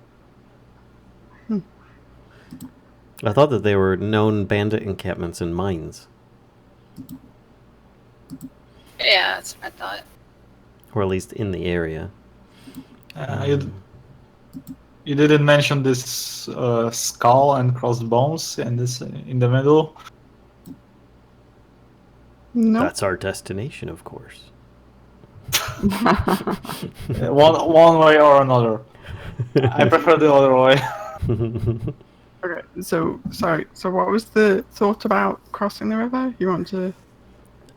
We have Vorn just kind of walk across, and Erok Yeah, tries to fly each of us across. Yeah. I'm just gonna kind of wade across with Flippy. I'm not sure if water will be deep enough to cover Warren. Yeah, it wasn't that deep when we crossed the last time. No. It's We're pretty close to where we crossed. yes. So anybody who's swimming or wading, can you make an athletics check? The DC is really low. It's just to make sure you don't end up, drowning in 3 inches of water. Yeah. I would. Okay.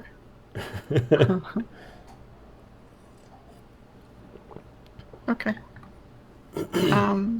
And Ulfgar, you're letting Vorn kind of pass you over.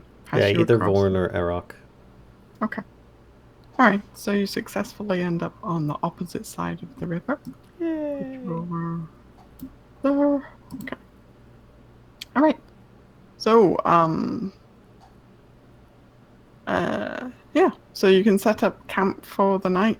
And let's check my sheet. But yeah, the night passes without any further incident. So, flying monkeys were your fun for the day. Alright, and so, I mean, we don't really need to make the navigation checks from here on out. If you're going to stick to the riverbanks, then that's how you can proceed without making those navigation checks. Are you guys still hunting though? Oh yeah, I can still hunt. Okay. Didn't we just get a whole bunch of monkeys? Yep, that's true. You do have some monkeys, and Callisto is able to provide food as well. Nice. So you have a good feast. So Monkey let's burgers. check what happens. So actually, the following day and night passes without any further incident. But let me take a look at this. That is that. No, it helps if I scroll the right way on my chart here.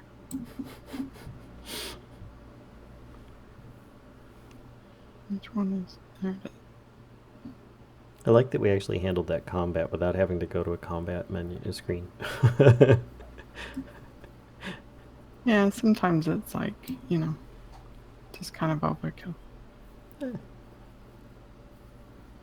Gives a little bit of a imagination option. Okay. So partway through the next day, oh, there's no thing? Nope, no thing. You see some dinosaurs. They are, well, let me see how many you see first. But they are sunning themselves on some rocks beside the river.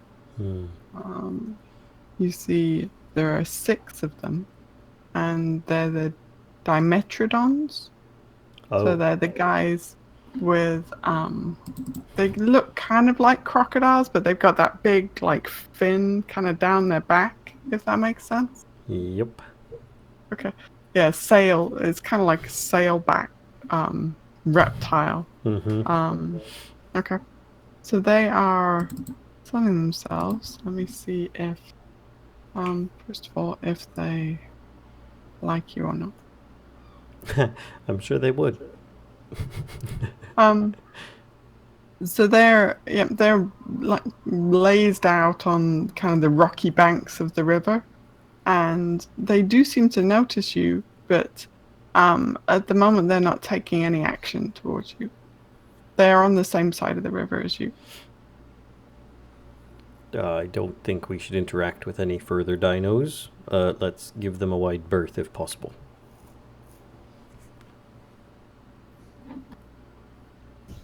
Yep, so you can cut into the jungle a bit, kind of away from the river. Mm-hmm.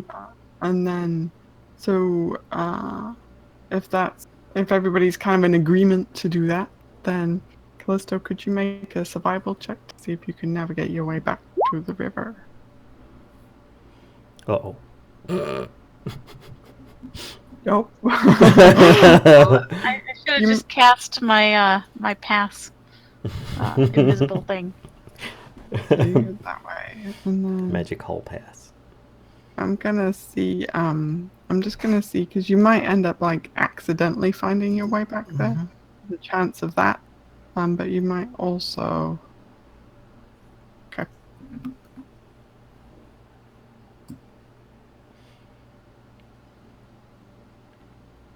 Hang on a sec. I have to move a hex out of the way because I have to. One moment. That I just- annoying hex, always in the way. Seriously, this. You can just leave it going. Yeah, I mean it's super exciting under there, right? Okay, so that is the wrong thing. What the hell is that I'm grabbing? Uh-oh, that's no good. What have you gotten us into, Callisto?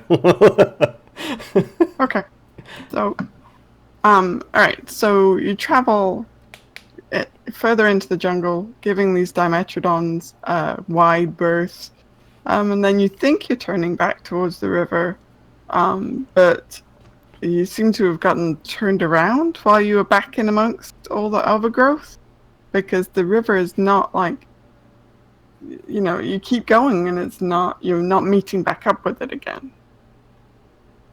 This is because this is not because of Callisto. This is because Ulfgar started saying we should give them wide berth and just kept on going. You know, like to the right instead of like straight or around them. He just kept on going, thinking he was going back to the river. People were like, "Oh, he must know what he's doing." Of course he is. Do I have any idea which direction we're going in to try to? Well, obviously I don't, but Yeah, with the one you don't. I Sorry. think you were having fun with Vorn or something. yeah.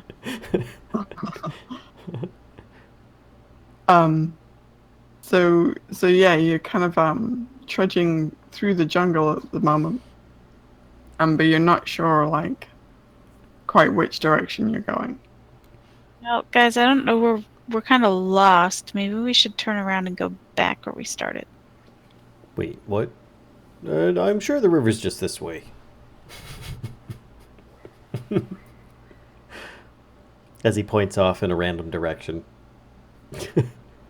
Well, there'll be a river eventually. Just don't know which one.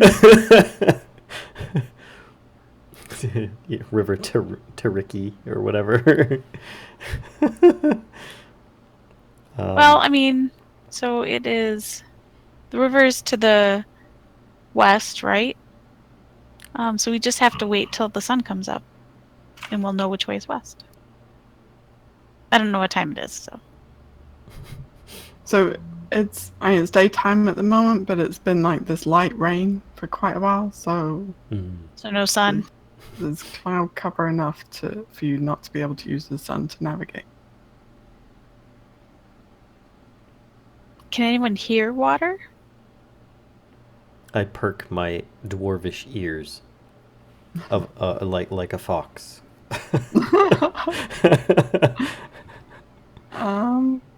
Make a perception check.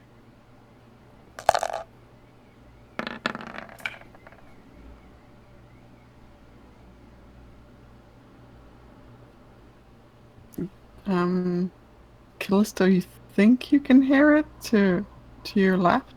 Wait, hang on. Actually, let me look at the map. I think you hear it behind you, actually. Oh. Well, I think I hear water. Should we go in the direction that... I think we should go in the direction that I hear water. I mean, you can't get more lost than we are now. Oh, I think we could. But I still like your suggestion nonetheless. Okay, so we're gonna turn around and see if we can go back in the direction that I think I hear water from. Okay. Yeah, so you're able to do that, and you get back to the safety of the riverbank. Safety. And yeah, and find your way along as you were previously before you were interrupted by Dimetrodons. Did we rest after the monkey encounter, or we continue? Yeah. On? We did. No, yeah, you've actually had a day where nothing happened Okay. between the monkey encounter and the Dimetrodons. Okay. Let me refresh my spells. Thank you. No problem. Let me move this out the way. Okie doke. So up the river you continue. And let's see.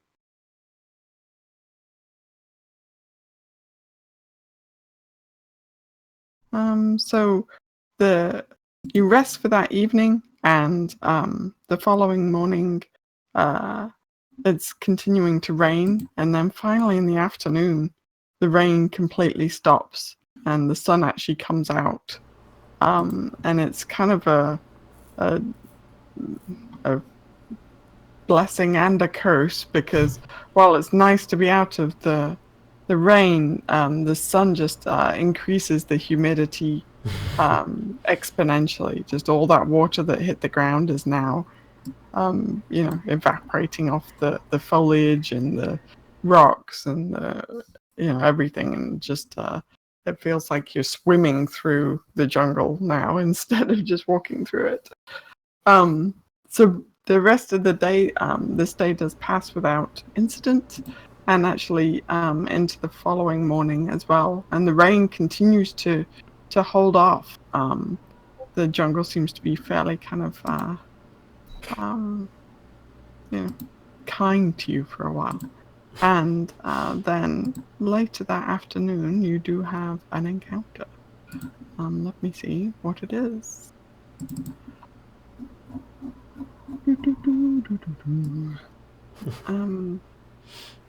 River.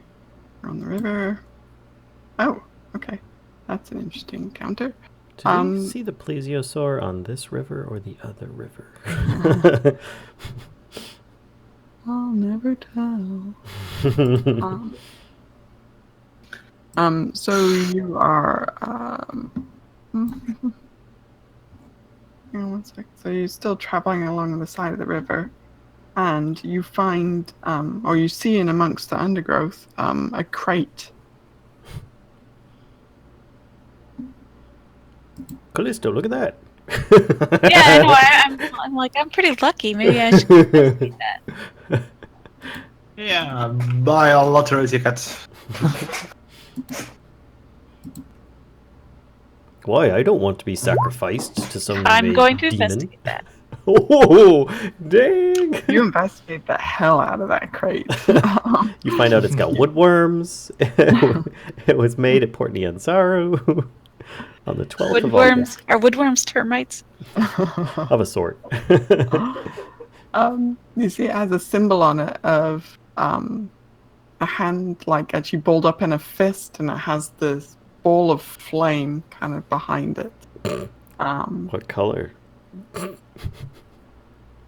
What color is the flame? Well, it's actually like it's been branded onto the wood of the crate. Okay. So it's kind of a black and white thing. I pick it up and I show it to everyone to say, do you guys know what this is a symbol of? Or do I know?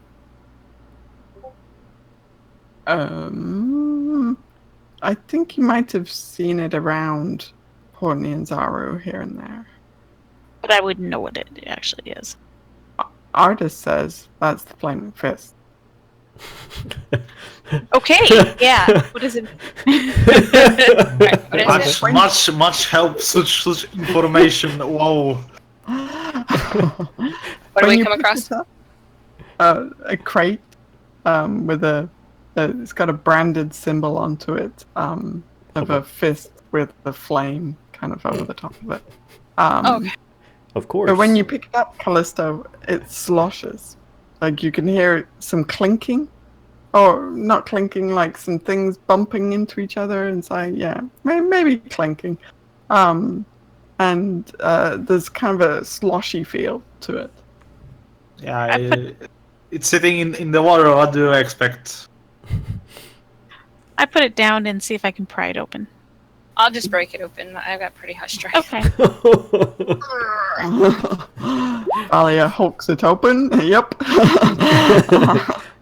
And you can see inside there are 6 clay jugs. I'll pick one up and open it and just kind of take a sniff. Yep, they're stoppered. They've got like a cork stopper in the top. They're kind of the classic, like, clay jug with the thumb loop or whatever on the side. And yeah, you take a sniff, and that is definitely alcoholic. Ooh. I decided to keep one. Here it goes.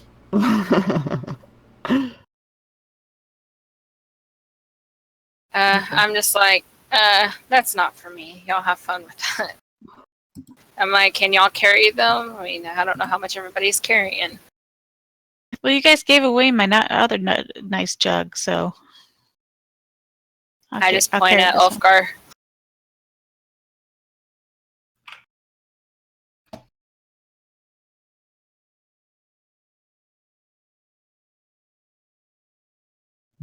Sorry, I was counting. Artis says, no. I'm not carrying that around. He says, I've got quite enough weight on my back without adding booze to the mix. Vorn puts his hand out. And if you put the crate in it, he will definitely carry it. You're going to render him useless if we come across a party to fight. I mean, I could carry plenty of stuff. I got plenty of room to carry things, but is it necessary? Artis, Drop it, glass bottles just break everywhere. Artis says, you could always chuck it at them. Yeah. Fair enough. Can we light them first before he throws them? Because that would be great. Giant Molotov. Molotov crate.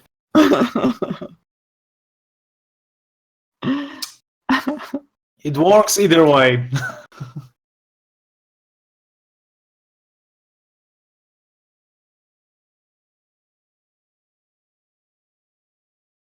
It's that was a big dog sneeze. It's Tej. It's that stuff that you were drinking before, the honey, honey wine kind of thing, Tej. Yeah.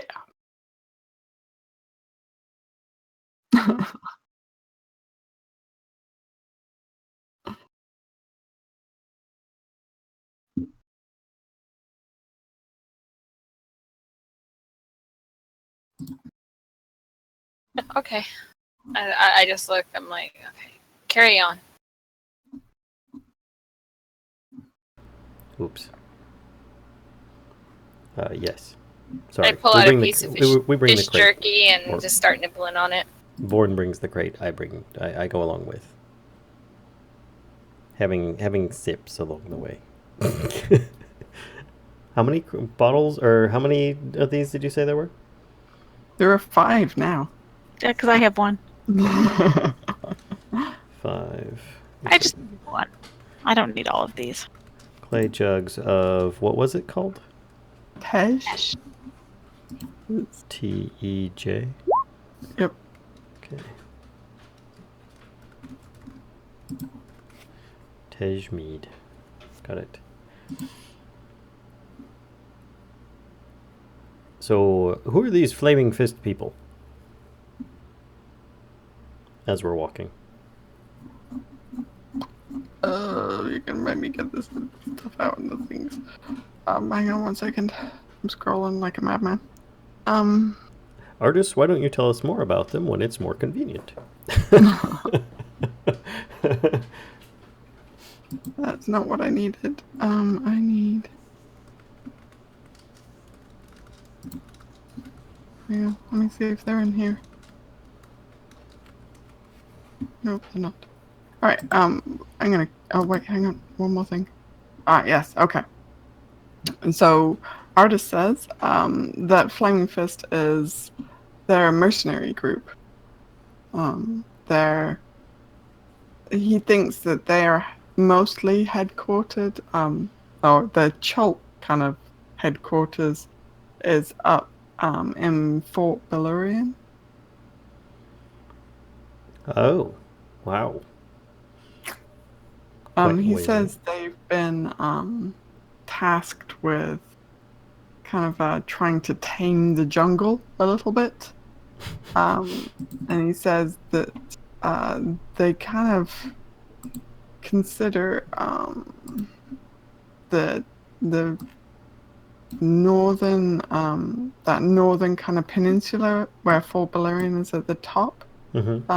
They consider that chunk to be kind of theirs.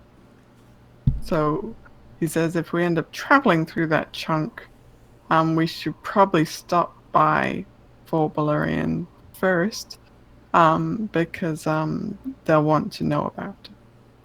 Right. Okay. Onward. Okay.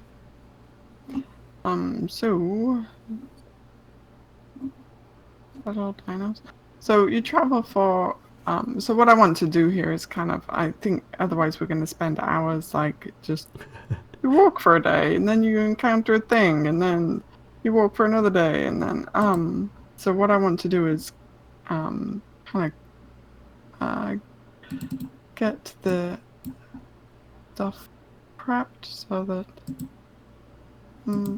I can just what's going on with Roll20? So that we end up getting like ambushed by the bandit encampment as we're supposed to be. Something like that. I'm just going to queue up some of these encounters so we can kind of hit them and then move along to okay, so that's that. And then one more thing.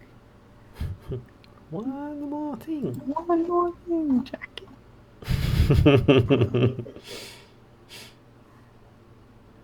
Oh, okay. 2 hours later. So the first thing, where is it?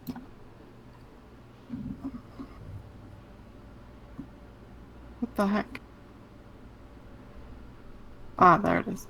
Okay. So, first thing that you encounter is, yeah, basically what I'm going to do here is like kind of fast forward through this traveling section. So we've got about 5 or 6 days worth of travel to get from where you are back to Port Nyanzaru.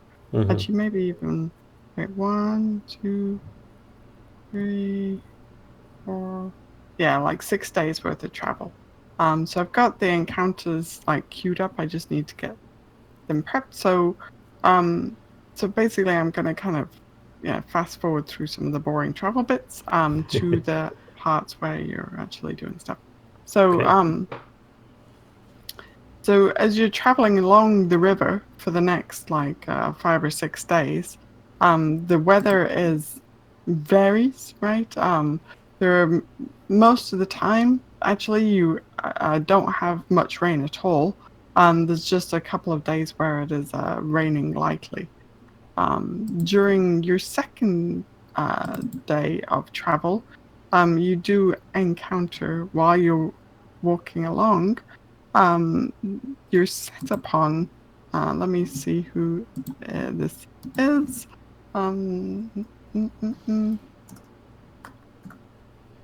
So this. Who is that in order? Are they flying monkeys? If so, 1, 2, 3, 4. Ulfgar. uh-oh. You make a perception check for me, please. All right.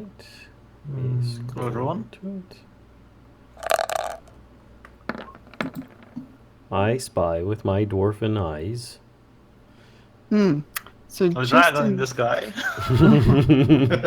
time, before you're kind of almost step on it, there's this. Well, no, you don't almost, because it's really big actually.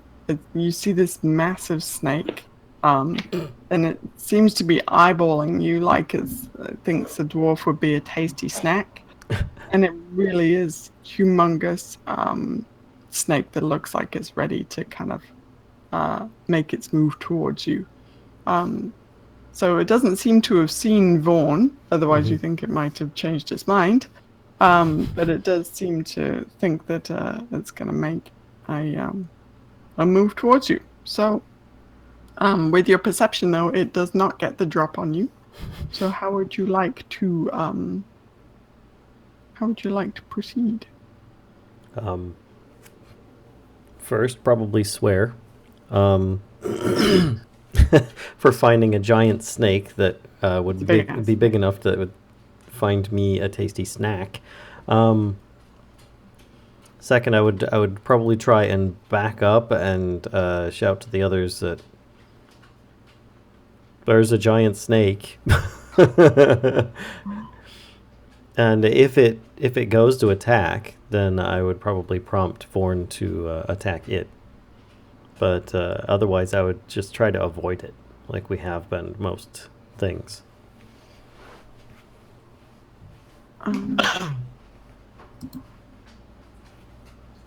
Does anybody have a way to communicate with this snake? I can try. I don't know what snakes speak Draconic, maybe. I think Callisto. And if it speaks, Yeah, I languages, also have speak with animals. But if you want to try Valia, or actually, I guess we could both do it. everyone talk to the snake. Mass confusion. So I can understand what it's saying as well. I mean, I'll just say, I'll yell at it in Draconic and see if it responds. Nope, it does not understand you. Okay. It speaks parcel tongue. So it's yeah. So Callisto, if you're going to cast Speak with Animals on it, I did. I attempted to anyway. okay, cool. So what are you going to say to it? Stop. In the name of love. You kind of take it by surprise, and it does pause, like it was kind of starting to move towards you guys, but it does pause. Back away. Good little snaky. It says, "Why should I?" You can try to take us, but it's not going to happen. You're just going to die here. You might as well go away. Make a persuasion check. Oh, God. It's all right. She didn't have you make a deception check, so. No, it has a low DC as well, because now you're saying that the snake is kind of looking around and sees like Vorn and Artis, and the group's a bit bigger than it expected, and so it says, for now, and slithers off. Okay, I think we're good to go, guys. Right, that was quick thinking on you two. Thank you very much. I could have made shoes out of that. Well, he said he sounded like he was going to be back, so you can have him next time. But you wouldn't wear them. No, we'll go into the port. I can sell them. Shall we continue on then? Yes.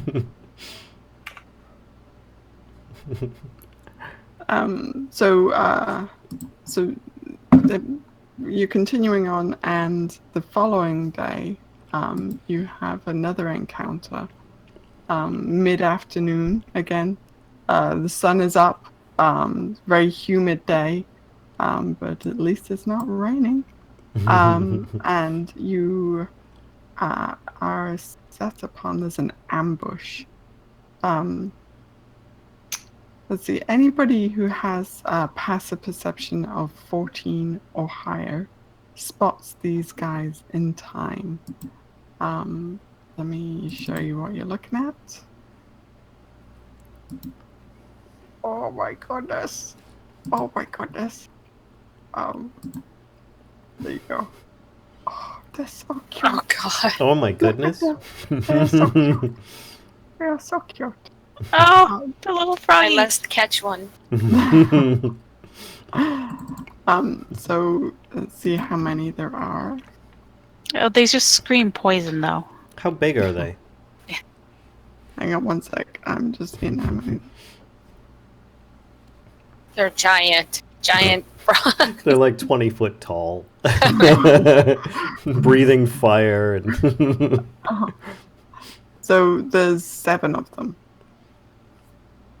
And they are not big at all. They are small. So they are smaller than pretty much all of you.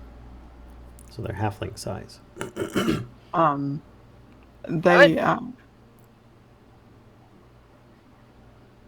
They look at you guys. So anybody that has a passive perception of 14 or higher, you see them in the tree line there, and they're watching you guys approach.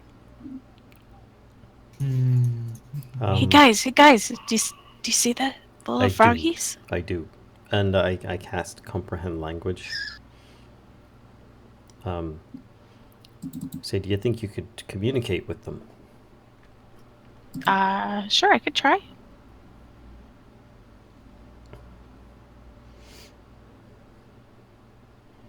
Or not. But they're Well, actually it's not actually a roll. Oh, it's not? Okay. No. well, and actually before you cast the spell, you realize that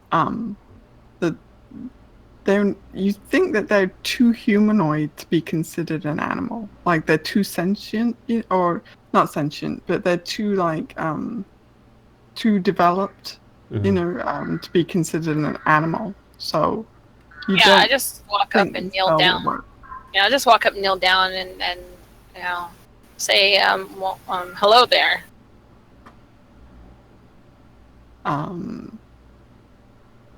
The grung that you do this to is very defensive. He has what weapons do they have? He has a couple of daggers, and he holds them out, and he's like he makes this really croaky noise. Because he's holding them out towards you, like he's ready to stab you if you come too close. Do I understand what he says? You cast comprehend languages? Yes. Yes. He's saying, "Stay back! Stay back!" I just hold out my hands to show there's nothing in my hands. Yeah. I'd say, he's not happy with us being here, obviously. He's telling us to back off. So I tell Vorn to stop, and I tell everybody we need to just, stop. I say, it's okay. We're just passing through. Nothing. We don't want to harm you or anything. I'd say out loud, do you understand us? In common. And there is no response to that. Just more like they're just yelling at you guys to go away, leave them alone. Like the whole group is kind of like everybody else hears like all this froggy kind of rah, rah, like toad noises. They're very agitated group. They seem like they were watching you, but now do not want anything to do with you. But Ulfgar, you're hearing them say stay back, go away. We are many, they say. Are they surrounding us? Are they like on one side we could feasibly get away from them without, or do we have to backtrack in order to, and like cross the river and then go around or something? Yeah, I mean, you could cross the river to give them a really wide berth. I'm just like ignoring what he said. I pull out a piece of dried fish and kind of toss it over to him.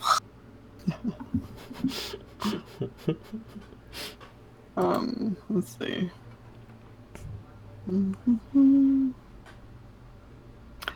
You see the ones that are in front of you. Let's see. So there's most of them are green actually. I know the little handout shows like multiple colors, but all of the ones that you're seeing are green except for one, who is orange. And you see the green ones in front of you.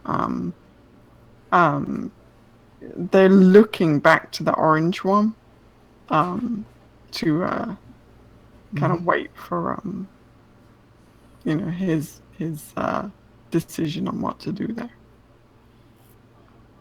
I just keep scooting the piece of dried fish on the ground closer towards him, kind of flicking it over there. I tell Vorn to set down the alcohol. And I try to take one of the jugs and try and put that up there with her food offering. But I mage hand it up there. I don't actually walk up there. Okay.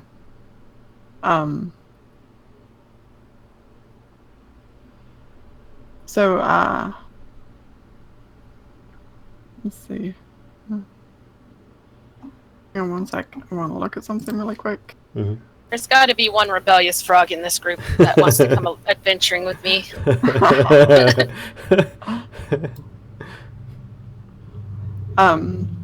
I'd make like a drinking motion with the now empty jug that I have. Because I probably would have finished it by now. So you see the orange grung kind of narrows his eyes at you, Valia. And he moves like warily forwards and kind of is sniffing at the fish. And then from his from his like pouch, he takes out a fish of his own, and it's not preserved or anything. It looks pretty fresh actually. Takes a fish out of his own and kind of rubs it between his hands and then throws it to you. I catch it, kind of confused, and I'm like, "Oh, this guy's probably just poisoned me." And I'd say, don't eat that. Yeah, Valia, could you make a Constitution saving throw, please? I can do purified drink first. Or Purified food and drink. Yeah. Yeah, you get kind of a weird, like, tingling sensation in your hands. But that seems to be all.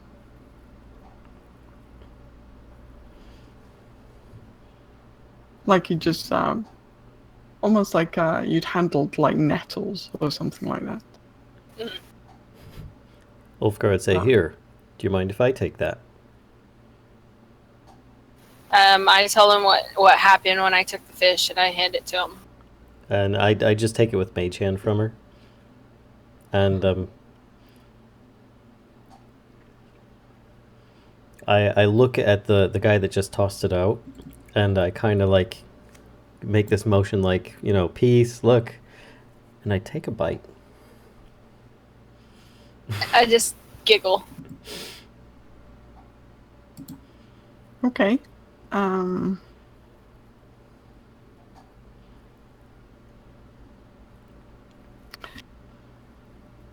So make a Constitution saving throw. Okay. I have advantage against poison if it is. yeah, you get the same kind of tingling sensation in your mouth, and yeah, it's like a fresh fish, right? So it's a bit crunchy in the middle because it's still full of bones. But Yay. I just kind of like bear it, and I'm like,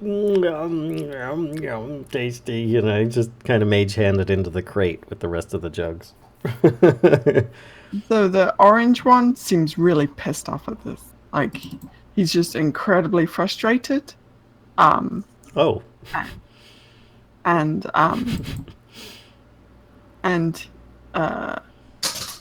it's hang on, what weapon is this? I look at Ulfgar. I think he might be mad he didn't poison us. So I pick my piece of fish up and throw it to Flippy. The orange one takes out. He has a short bow on his back. He takes out a short bow and starts aiming it at you, Ulfgar. Oh. Before he can get a shot off, I'm just gonna go ahead and attack him. I'm just gonna fight him. Okay. I was gonna try mage handing the jug up to be in between us, and try and offer it towards them if possible. I mean, I can only go 30 feet with it, but so let's say you're biting. Yeah. Okay. So yeah, you successfly hit this orange grung, and dear God, every can time you make a Constitution saving throw? you're biting a poisonous I'm frog. gonna be all like, Ugh. Did you just bite his head off? I mean, he's kind of tiny. You're gonna need Callisto to purify the whole frog before you continue.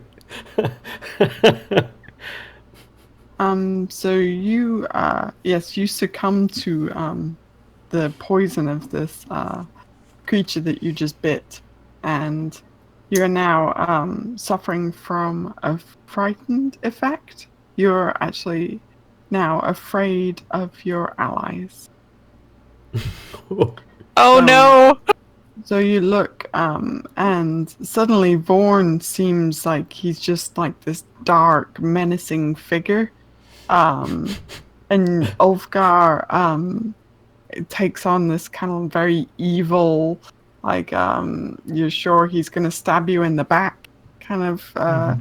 And yeah, your whole group just seems overwhelmingly evil now, and you're sure that they're going to actually turn on you, and you become frightened of them. So this Great. Yeah, I'm pretty sure I'm not immune to any of that. Lizard people aren't.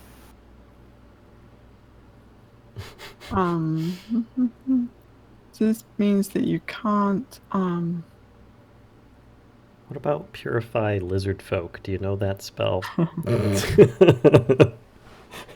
You should have Vorn grab her and hold on to her. So you guys see just well, Thalia, do you want to kind of describe how you would react to this?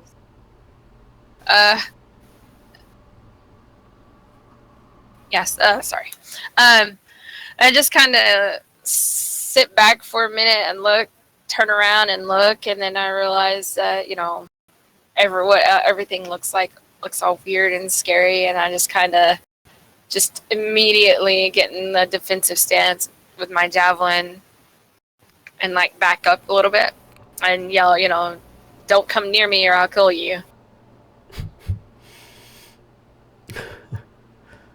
Oh, Okay. crap.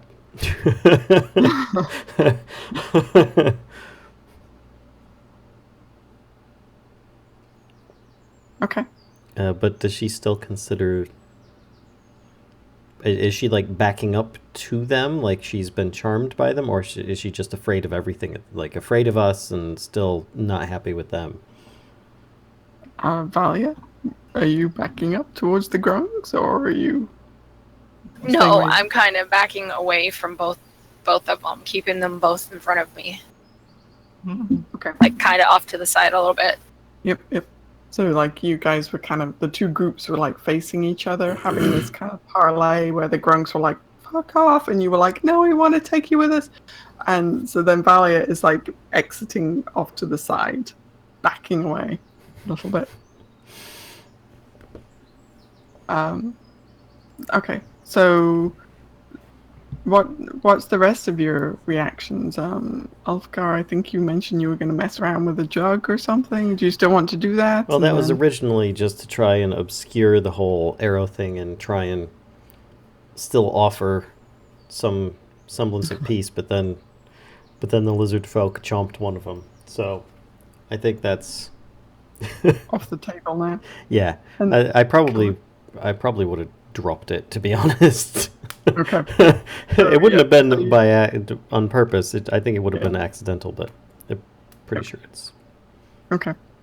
So at the orange one being bitten and the jug being dropped, the Grungs are going to have some reaction to that.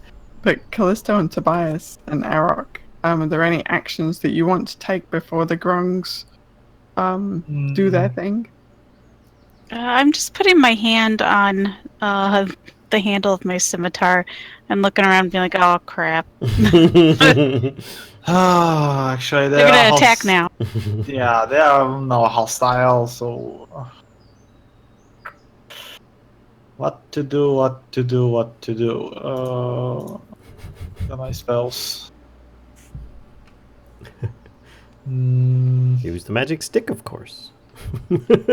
Yeah, of course. Magic go. It's a wand of smiles. You just end up with a bunch of smiling Grungs. That would be awesome.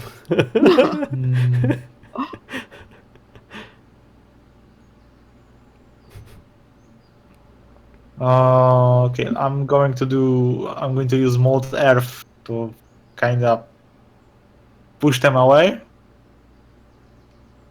or at least to mess with terrain around them. Okay. And Arog is going to subdue Valia, just to pin her onto the ground. Okay.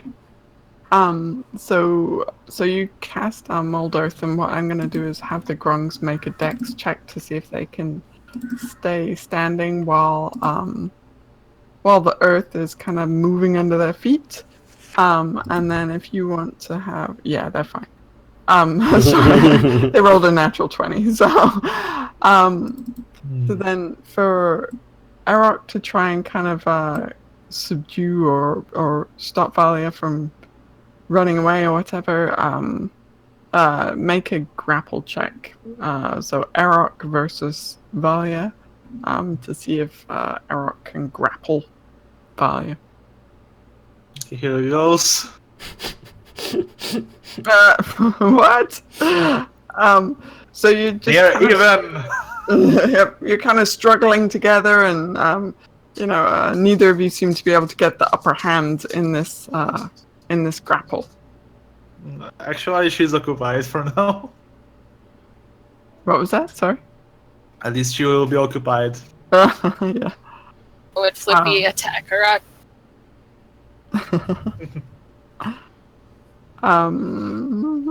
Okay, so the Grungs are actually gonna, before Flippy has a chance to do that, the Grungs are gonna take an action, and they've just seen their leader be bitten by lizard folk, so they spring into action, and the other 6 of them attack you guys with their daggers. So let's see. There's really kind of the with Arok and Valia kind of struggling together. They're not going to mess around with that. So that leaves kind of the 3 of you primary characters. So that's 2 Grungs each, and they are going to try and stab you guys with daggers. So let's do these 2 on Callisto. So so that first one I'm betting does. Yep, first one does. Okay. Is that 5 damage plus poison, or is all of that together? It's all together because he rolled a natural 20. That Grung did. So he's gonna, and then I'll need you to make a Constitution saving throw as well, because that That dagger is poisoned. Yep, you survived that just fine. Okay, so that's the 2 on Callisto, then the 2 on Ulfgar. Let's do those 2. 1, 2. Yep, both. Okie doke. So then that leaves the 2 on Tobias. So does 12 hit you, Tobias, or no? Okay, not Tobias. I'm looking Arok shit. Hang on. Tobias. Core. I have my IC is 16.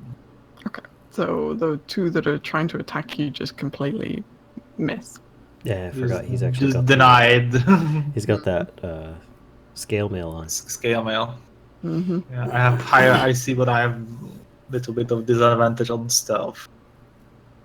Okay, so that's the Grung's response. Actually, the Grung leader is going to try and get some jabs in on Valia while this fight is going on. You know what? Actually, nope. Okay. No, the orange Grung actually stretches out his arms. He's still got his bow in one hand and a kind of a dagger in the other one. Stretches out his arms and reaches up like his head, and he's got this like big froggy throat, and makes this like churring noise, this noise in his throat.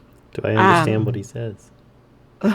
He's not saying anything. Okay. But actually, I need everyone to make a wisdom saving throw.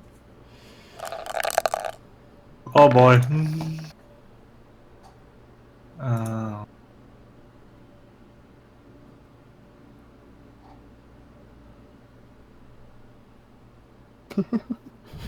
Hang on, I thought also on for Don't Tobias. forget about Artisan Dragonbait, by the way. I don't know what they've been doing this whole time.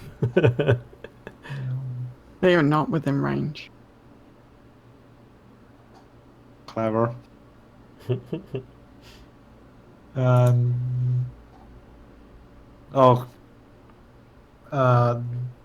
Just reverse for. I just messed it up. Arok is from Tobias shit, and Tobias is from. Oh. just a bit, Okay. swap That's the okay. around. Actually, because you both failed. And so did Valia.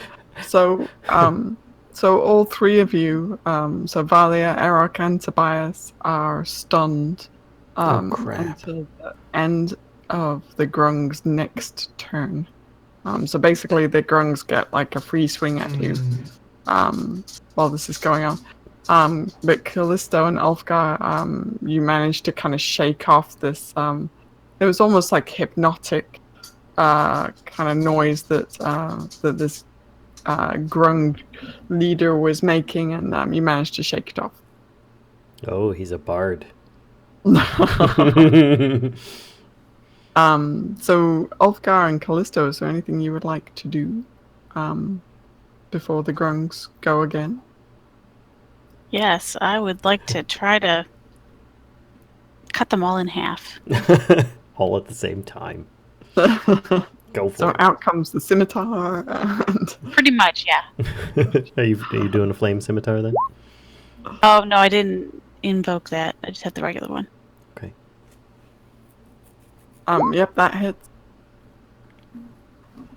And let's look at how many hit points this guy has. Okay, hang on one sec. I need to open a little. Do you have a dexterity bonus or a strength bonus? How would I know that? It's the number next to your strength or dexterity score, like -1, 1, 2, 3, something like that. I have a 1 strength and a 3 dexterity.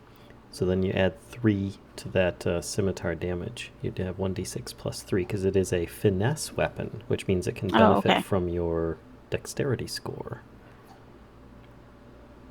Oh, I think it's already built into the thing. There's a +3 on there. Well, it's weird. It says scimitar +3, but then when I highlight over the 3, it just says 1d6. It doesn't actually have the +3 on it, so I don't know why it did that. That's weird. Well, it was adding the... Oh, the +3 is for its to hit. It doesn't have it for the damage for some reason. Oh, okay. Oh, I see where yeah. I fixed it on my sheet. Cool. Okay. So then she does 6 damage, Kashka. 6. Okay. Alright, so that one is down 6. So he still has some life left in him. But takes a good cut across his little froggy body. Okay. So that's the. Do you have anything you want to do as like your bonus action or any? Well, I'll invoke my flame. Okay. Got it. All right. So Ulfgar, what about you? Ideally, I guess I'm going to try it anyway. I don't know that it's actually going to accomplish anything. I'm going to attempt to inspire Valia. Okay. But I don't know that... No, because I can inspire an ally, but if she fears me, I don't know if she can benefit from it. It's kind of hazy in this. So I will attempt to do it. I'm using the ability for it. Whatever you want to rule for that. And then I also, as per usual, would like to try and get as many of them in a thunder wave as I can. Oh, okay. They are kind of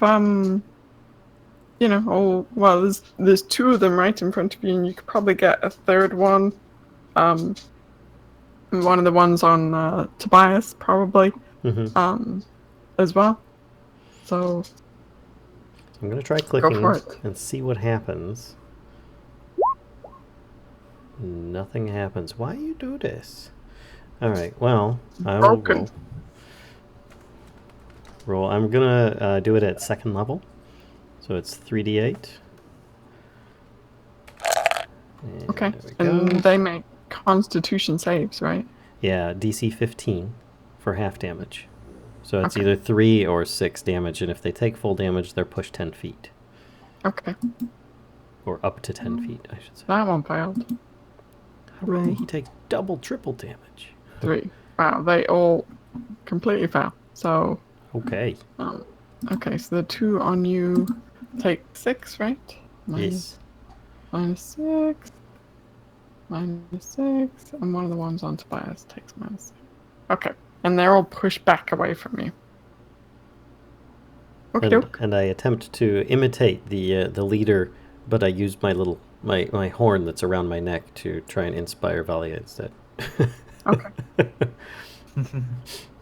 Yeah, I mean, I think that being a bard has some, like, I can't believe they rolled so low. Sorry. That's ridiculous. Those poor grungs. Anyway, being a bard, I think, has some, like, magical, element to it, so I feel like Valia would still take inspiration from that, even though she is frightened. Okay, so then Tobias, do you want to... Wait, hang on, no, Tobias, oops, sorry. No, you were stunned by his croaking. So then actually... Arag as well, so Arag I'm as well, just okay. passing this turn. Sure. So then this is, then actually the Grungs get to go again. So, so they're going to keep going, unfortunately, because it's what they do. So the 2 on Callisto, 1, 2.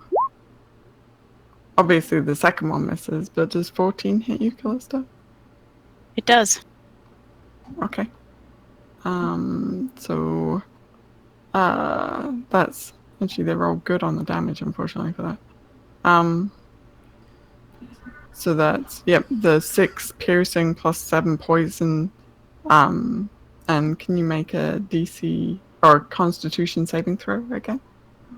See if you succumb to the poison. You do. So you feel This has turned into a bigger thing, huh? You feel as the Grung's dagger kind of slices into you a little bit.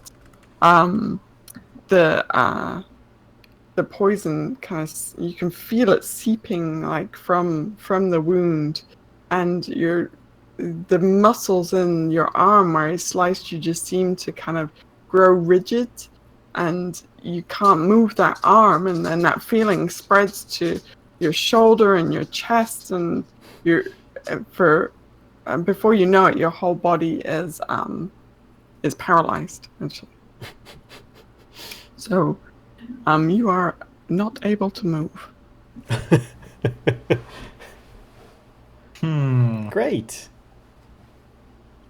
Okay, so that's those two. Could Then I we've got- issue Vorn a verbal command?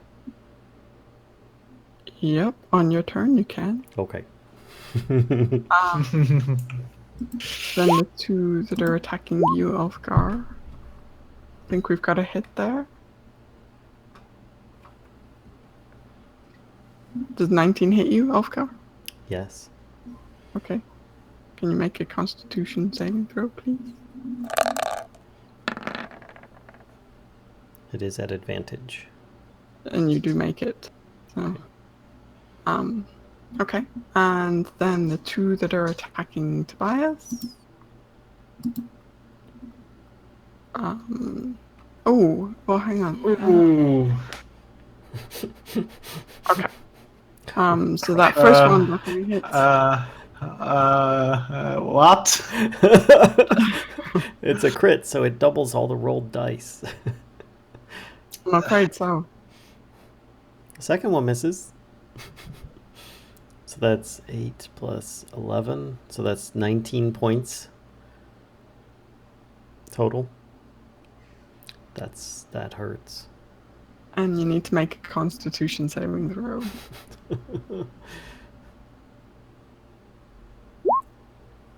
Yeah, you make it. Yeah, you may. So with Constitution saving throw, I do take poison damage or not? So you do take the poison damage, but what you're saving to see is if you become paralyzed or not. Oh, okay. But I'm just like to the one hit point. So you're bloodied, I see. Okay. Okay, and then last but not least, the guy who did the big croak, the orange guy, is going to take a stab with his dagger at Valia and miss. So I'm not sure how he managed that. This is where we die to frogs. Just saying. But This they're might really be where we cute. die to frogs. Really cute frogs. Really cute frogs. What about dragon bait and artists? They are going to jump in here in a minute. They thought you guys could handle a few frogs, but I guess not. Oh, they're much higher level than we are. Come on. So do you, before we get to those two, do you want to issue a command to Vorn? Yes. Attack, and I point at the Smash. at the frogs. Protect. Yes, protect and attack. Protect us, attack them. Okay, so yeah, Vorn's just kind of going to come wading into the mix here, and he's going to do some attacks. He gets to punch twice with those big metal fists. That's fine.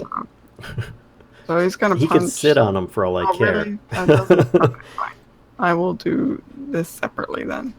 So that's one, and that hits and squashes the grung. One of the grungs that was on Ulfgar is now dead. Yay! Dead. And then the second one is gonna punch again, and he misses. The grung just darts to the side quickly as the fist just comes down.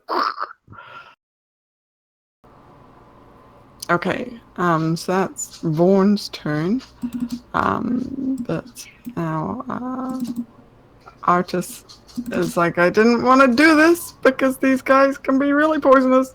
But he's going to attack them with his dagger, and he actually gets to make multiple attacks because he's quite high level. So he's going to attack the first one, and That was a good hit. and finishes the one that. Yeah, the one that Callisto had done some damage to is now dead. Then he's going to turn his attention on the other one that's on Callisto. Callisto seems to be in danger here. That one does hit as well. And last attack misses. Okay. So he does do some serious damage there, though, to the second Grung that is on Callisto. Okay, Dragonbait is going to jump into the mix as well and attack the two that are on Tobias. And he gets 2 attacks as well. He's not messing around. He's swinging this long sword with 2 hands. And he's squashing that drunk. Yay! And then he is squashing... Oh, no, he misses. The second attack misses. Okay, so that's... One of the ones on Tobias is dead. Okay. So I'm lost as to about how many are left and how they're looking. Yeah, sorry, this is the downside about not using the battle map. So currently we have the 3 dead Grungs.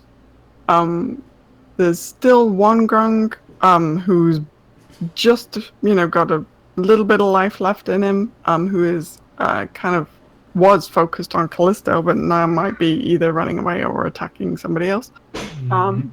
You, Ulfgar, you have a Grung who is about half dead, who is kind of facing you. And there is a Grung in front of Tobias as well, who is about half dead. And then there is the orange Grung. So 3 Grungs dead, 3 Grungs plus the leader standing. Okay. And all of us are paralyzed except for the NPCs and myself? I'm not. But you're afraid And of us. neither is. I need to know. I'm going to roll to get out of that. No, that lasts for a minute. That fear lasts for a minute. But the stun has worn off by now. So you guys are no longer stunned. Okay. Whose turn is it? So let's see. Ulfgar, I don't think you've. Right. I did a verbal command for the shield guardian. Yeah. That's about it. Verbal stuff is like a reaction, right? So it is your turn. You and Tobias get to. If I were to Thunderwave, would I get more than one? Yeah, I think you could get the one that's in front of you and the other one that's on Tobias. So you could hit 2 of them. All right, so then I would Foos row on those guys. Okay. So then that's going to be roll, and it's going to be the same level again. Roll 3d8, and they get a DC save of 15. Whoa. Okay. Wow, what a great roll. It's Constitution, right? Yeah. What a deal. What a deal. So they fail. Good. Or actually, there were 2 of them, weren't there? Hang on. So the first one fails. The second one, it's like, oh yeah. So he takes half damage and is not pushed. Okay. So he may be like, oh yeah, but actually he is. Right. So he takes. Okay. He's oh no. Actually, he's like really hurting. And I would like to, as a bonus action, give. Oh, I don't know. Actually, Tobias was looking really harsh there, so I'm gonna mute myself while I close the window, cast Healing Word on him. Actually, I'm dead. To be more precise. Wait, what? What's going on? Well, Oh, even that- if you were downed, you'd still gain 7 hit points and would be back conscious again. So, however many hit points you had, if you were at 0, you now have 7. Okay. So you're doing... Okay, because you're partially muted. I didn't get that thing. Sorry. I just healed you for 7 hit points, so you're back to normal even if you were at 0. Okay. So I'm back up to 7 now, right? Yeah, I had cast Healing Word as a bonus action. By the way, Ulfgar, your Thunderwave did kill the other Grung, so one of them has just a little life left, but the other one that was caught in your Thunderwave did die. Cool. Alright, someone else's turn. I'm gonna go close the window. I actually don't hear it, but okay. Alright, so Tobias, the stun that got you has worn off. So you have in front of you. Oh, go ahead. No. Because I was thinking because I didn't. I have successful Constitution check. Oh yeah. Yeah, the stun was from the guy croaking. Right. Okay. So But my that's bad. one now. So you didn't get paralyzed, right? But you'd been stunned the previous round, but that's no longer a thing. So you've just got one Grung in front of you, and he's actually paying more attention to Dragonbait at this point, but he's also clutching at his innards that are currently trying to escape his body through some serious damage that's been done to him. So he's looking this Grung looks like he's about to lose his life. Basically, it's kind of not looking so good. And he's also kind of paying attention to Dragonbait. So if it's up to you kind of if you want to attack him or what you would like to do. How far away is he from me? He is right there because he just this Grung had previously attacked you with his dagger. So he's right next to you. So I'm going to try and stab him with my short sword. Okay. Yep, that hits. And you kill him. So there's now the only Grungs that are left standing there's one that's mostly dead in front of Callisto, and the orange one, who's over by Valia. Over by Valia and Arok, actually.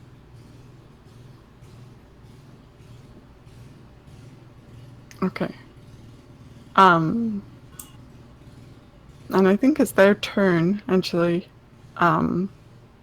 So seeing their dead comrades. Wait, hang on, let me just check that. Well, actually, Valia, you would have also shaken off the stun by this point. So, do you want to take an action? Yep, I am going to actually stick that stupid little guy with my javelin. Okay. You don't want to bite him? No? No, I think I learned my lesson. Oops. Bite Plus. 13 hits.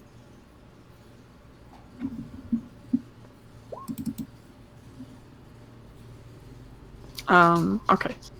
So 4 damage. Do I get both my attacks or Yeah. or all three, I should say, because I get the bonus? Yep. 18 also hits, of course. Okay. He's still standing. He seems to have a chunk more life in him than his That's little my demon. unarmed. The last one's the unarmed. Okay. Nice. So how are you doing the unarmed attack on him? It's a good question. I'm just going to just punch his little body into the ground.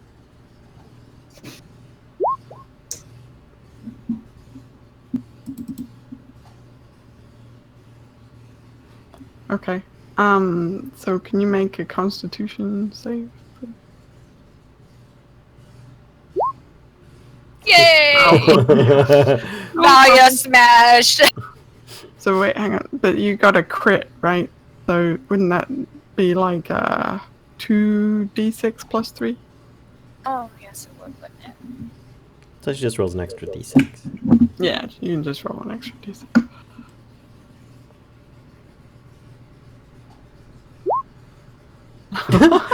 Jeez. Okay. Alright. So he's... Remind me again why you actually used that javelin. Well, because the poison, which is why I had to roll the con save at the last one. His little blood squished on me. Ah, you're fine. Poison schmoison. Okay, so he still is looking fairly sturdy, even though you've done some really good hits on him. He definitely.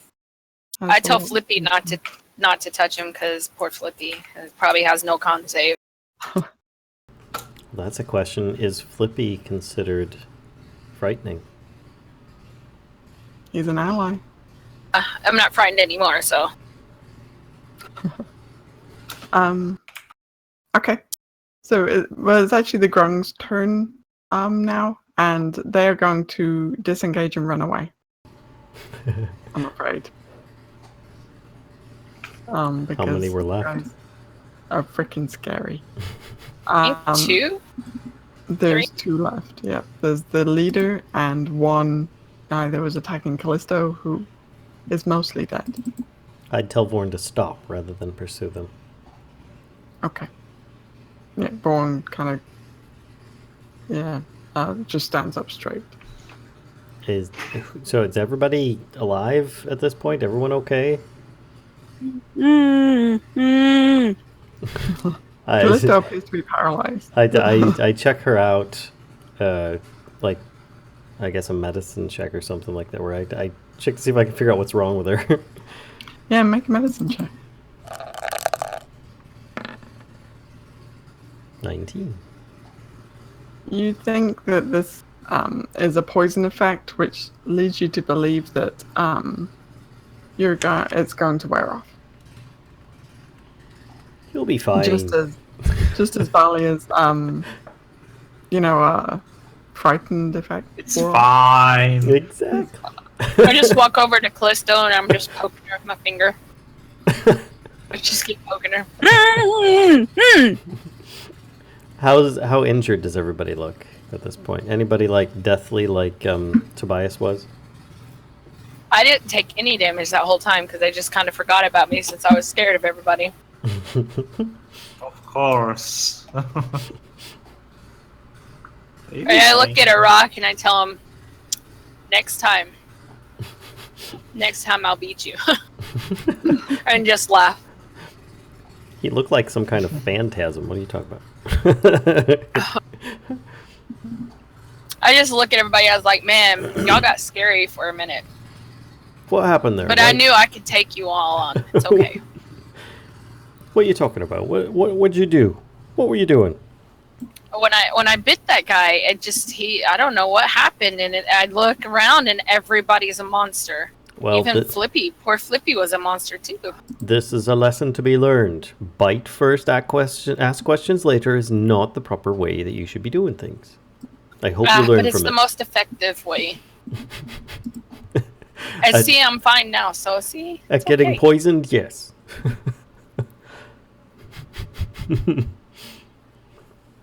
All right. So, yeah. I'd say that was a, well, we're alive, so it was successful in that aspect. I don't really want to run into those guys again. There was a bunch of green and one orange, right? What was that? There was a bunch of green and one orange, right? It was 6 green and 1 orange.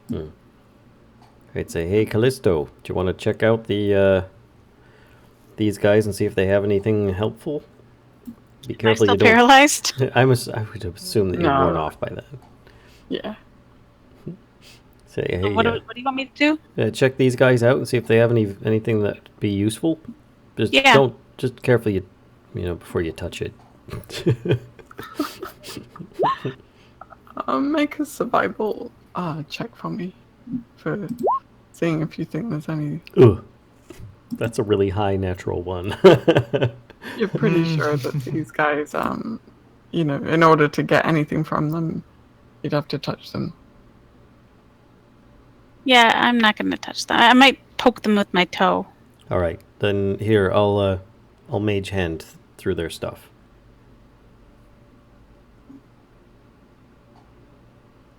They have rudimentary. I'll make an investigation actually. Ooh, haven't made one of those in a while. Hi. Okay. Yeah, there's really not much to find on these guys anyway.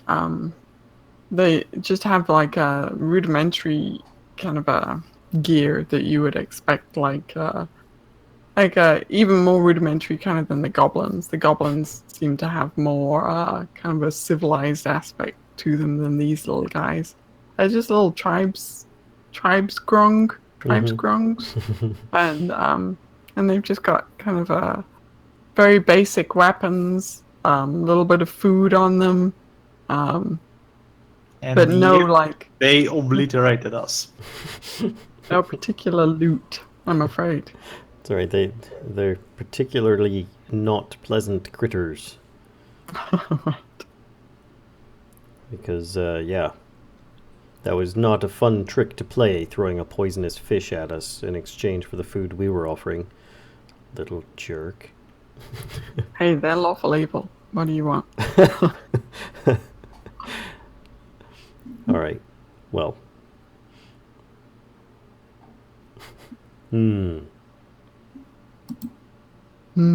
Okay. I suppose that will be good that if we would just take a short rest. I'd be inclined to take a long rest. Well, you guys have got nightfall coming up, so yeah, it's fine if you want to, you know, do like a long rest. It's not going to interrupt your travel, I guess is what I'm saying. Yes. Let's do that. And meantime, I'm going to weep over the loss of the mead. No one benefited from its loss.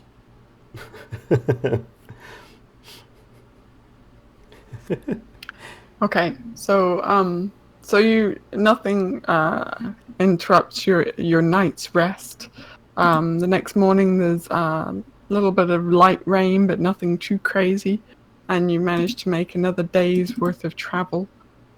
Get that under your belt, and let's see, put you right there. And the following day, actually, you make good progress as well. But it's only kind of when night falls and you've got your hut up, I assume. Yeah, of course. Okay. So you've actually gone like a whole day, right? So Grung fight, slept for the night, traveled the whole day, and you're setting up your hut now. And you see, you've got your hut just set up, and you see coming out from the jungle. Hang on, let me just make a roll, see how many. Not more grungs. No more grung. No, you see a handful of creatures who do we not have a handout? No. That's lame. Really no handout. Okay, they look like they're kind of humanoid. They're medium size, but they have like these kind of ghoulish faces, and they definitely seem to be approaching you in a skulking kind of manner. They don't have any hair. Really, we don't have a fluffing handout. There is no fluffing handout, so we don't get a picture of these guys. That's all right. I'm just putting Beaky or Flippy on here. Beaky. Psh. Putting Flippy on here, so we've got something. There we go. All the NPCs are accounted for now. I've got just as many NPCs as we do players. With our own army. And how many of these critters are there? Make a perception check. Okay. Get it good. It's getting dark. It's an easy one, but just in case you're asleep at the wheel. Boop. Yeah, you see 7 of them. Everyone get in the hut, quick. Vorn, attack. They look like undead to me, yes? Yes. Okay. Arok, look out! If I leave the hut, it goes poof. So, and I can't. You can't attack from inside of it. You guys can pass in and out of it as you want. You can pass out and attack, and then come back in. But if I leave the hut, it goes down. Mm-hmm. Noted. So what's weird about these guys is while they look undead, their flesh is not rotten. So just noting that point. But they let's see their intelligence. Yeah, they're idiots. We're being attacked by undead idiots. They run up to the hut when they see... Well, first of all, does everybody actually get inside the hut before I decide what they're doing? Yes. Well, I do. Yeah. Mm-hmm. Okay. So then that leaves Arok and Vorn outside. And the other 2 NPCs, Artis and Dragonbait? Oh yeah, they'll follow your lead and get in the hut. Mm-hmm. So yeah, when seeing everybody kind of cluster into the hut, they run towards you, kind of actually looking right past Vorn and Erok, and they seem much more interested in the fleshy party members. Well, the hut would make it difficult for them to see any further once everybody entered. Okay. Well, they run towards the last point that they saw you. Mm-hmm. So what would Erok do? He sees 7 of these things running towards. We can see it now. They're Tobias not is aimed gauntlet. at Erok, but they're aimed they're aimed at where Erok knows the rest of the party is. What would Erok do? I see that inscribed. What would he do? He probably would attack one of them to draw attention. So Okay. he's going to attack with the claw. Not that, it's this.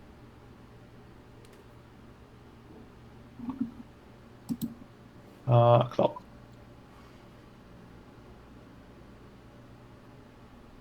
That hits.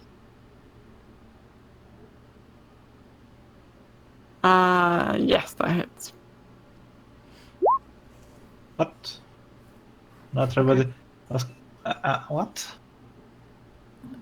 3? I got some error messages. A natural 1 plus 2 damage, so it's a total of 3.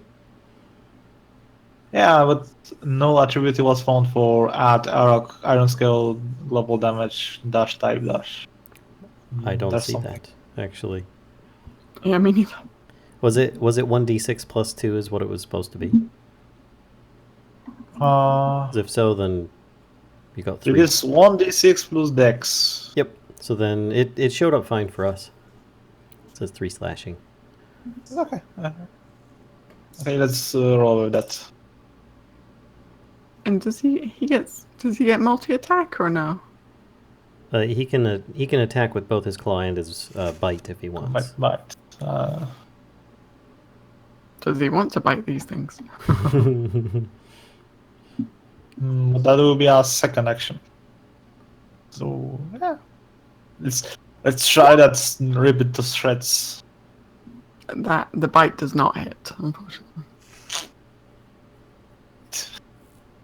I should go for the bite. Okay. So Vorn is going to punch at a couple of them, or he's going to punch at one. He misses. Going to punch at another one, and he hits, and I think that just squashes. Nice. Oh no, sorry, I was overestimating. It's still But it's good he damage. does some serious damage. So then, is anybody within the hut planning on doing anything?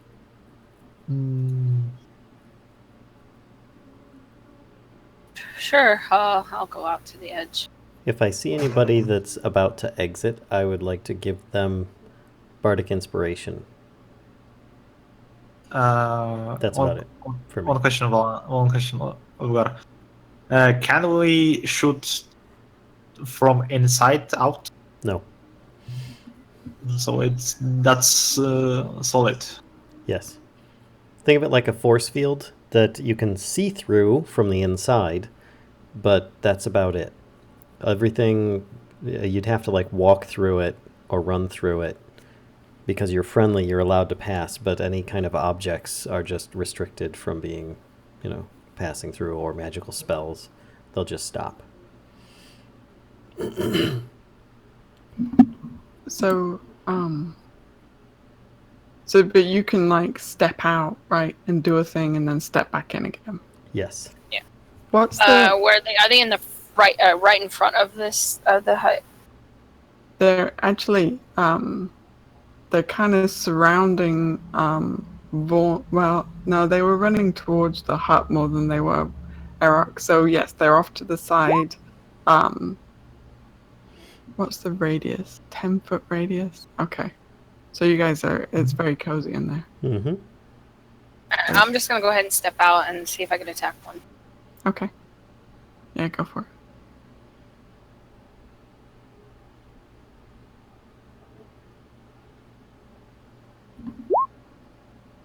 Nope, I just fall on my face.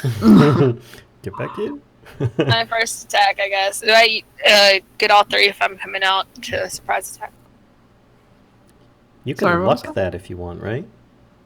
That's true. Yeah. I will try to use luck on the first one, then, I guess. Still nothing. Yep, that still doesn't hit, unfortunately. If you were allowing me to, she would have inspiration as well. Oh yeah, bardic inspiration. Mm-hmm. Which is 1d8 that you can add on to that if you so desire. All about stacking the bonuses. That hits. Okay. 3 rolls later. 4 points of pointy damage. Yeah. Do you mean to do my other 2 attacks, or do you just want to do one since I stepped out? Well, the stepping out part is just movement, really. So you've still got your whole action. Does that hit? Hang on 1 second. Sorry, I was just Oh, it's fine. make some notes. That does hit.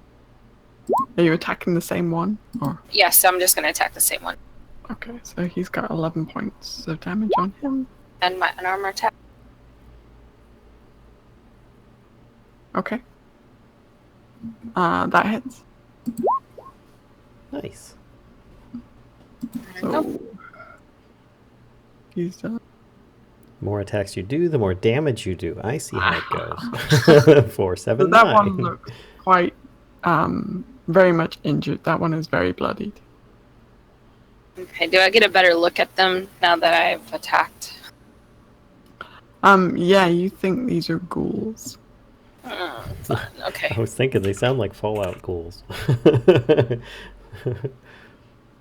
Alright, I'm just gonna yell at Flippy, stay in there. Are you coming back in? No, I'll stay. You nuts.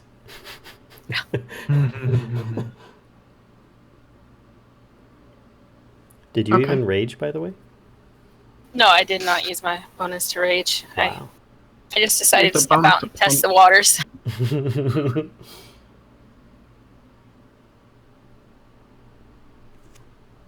Anybody else want to step out of the hut? Face the ghouls? Nah, I think the others are doing just fine. I'm good. I'm good.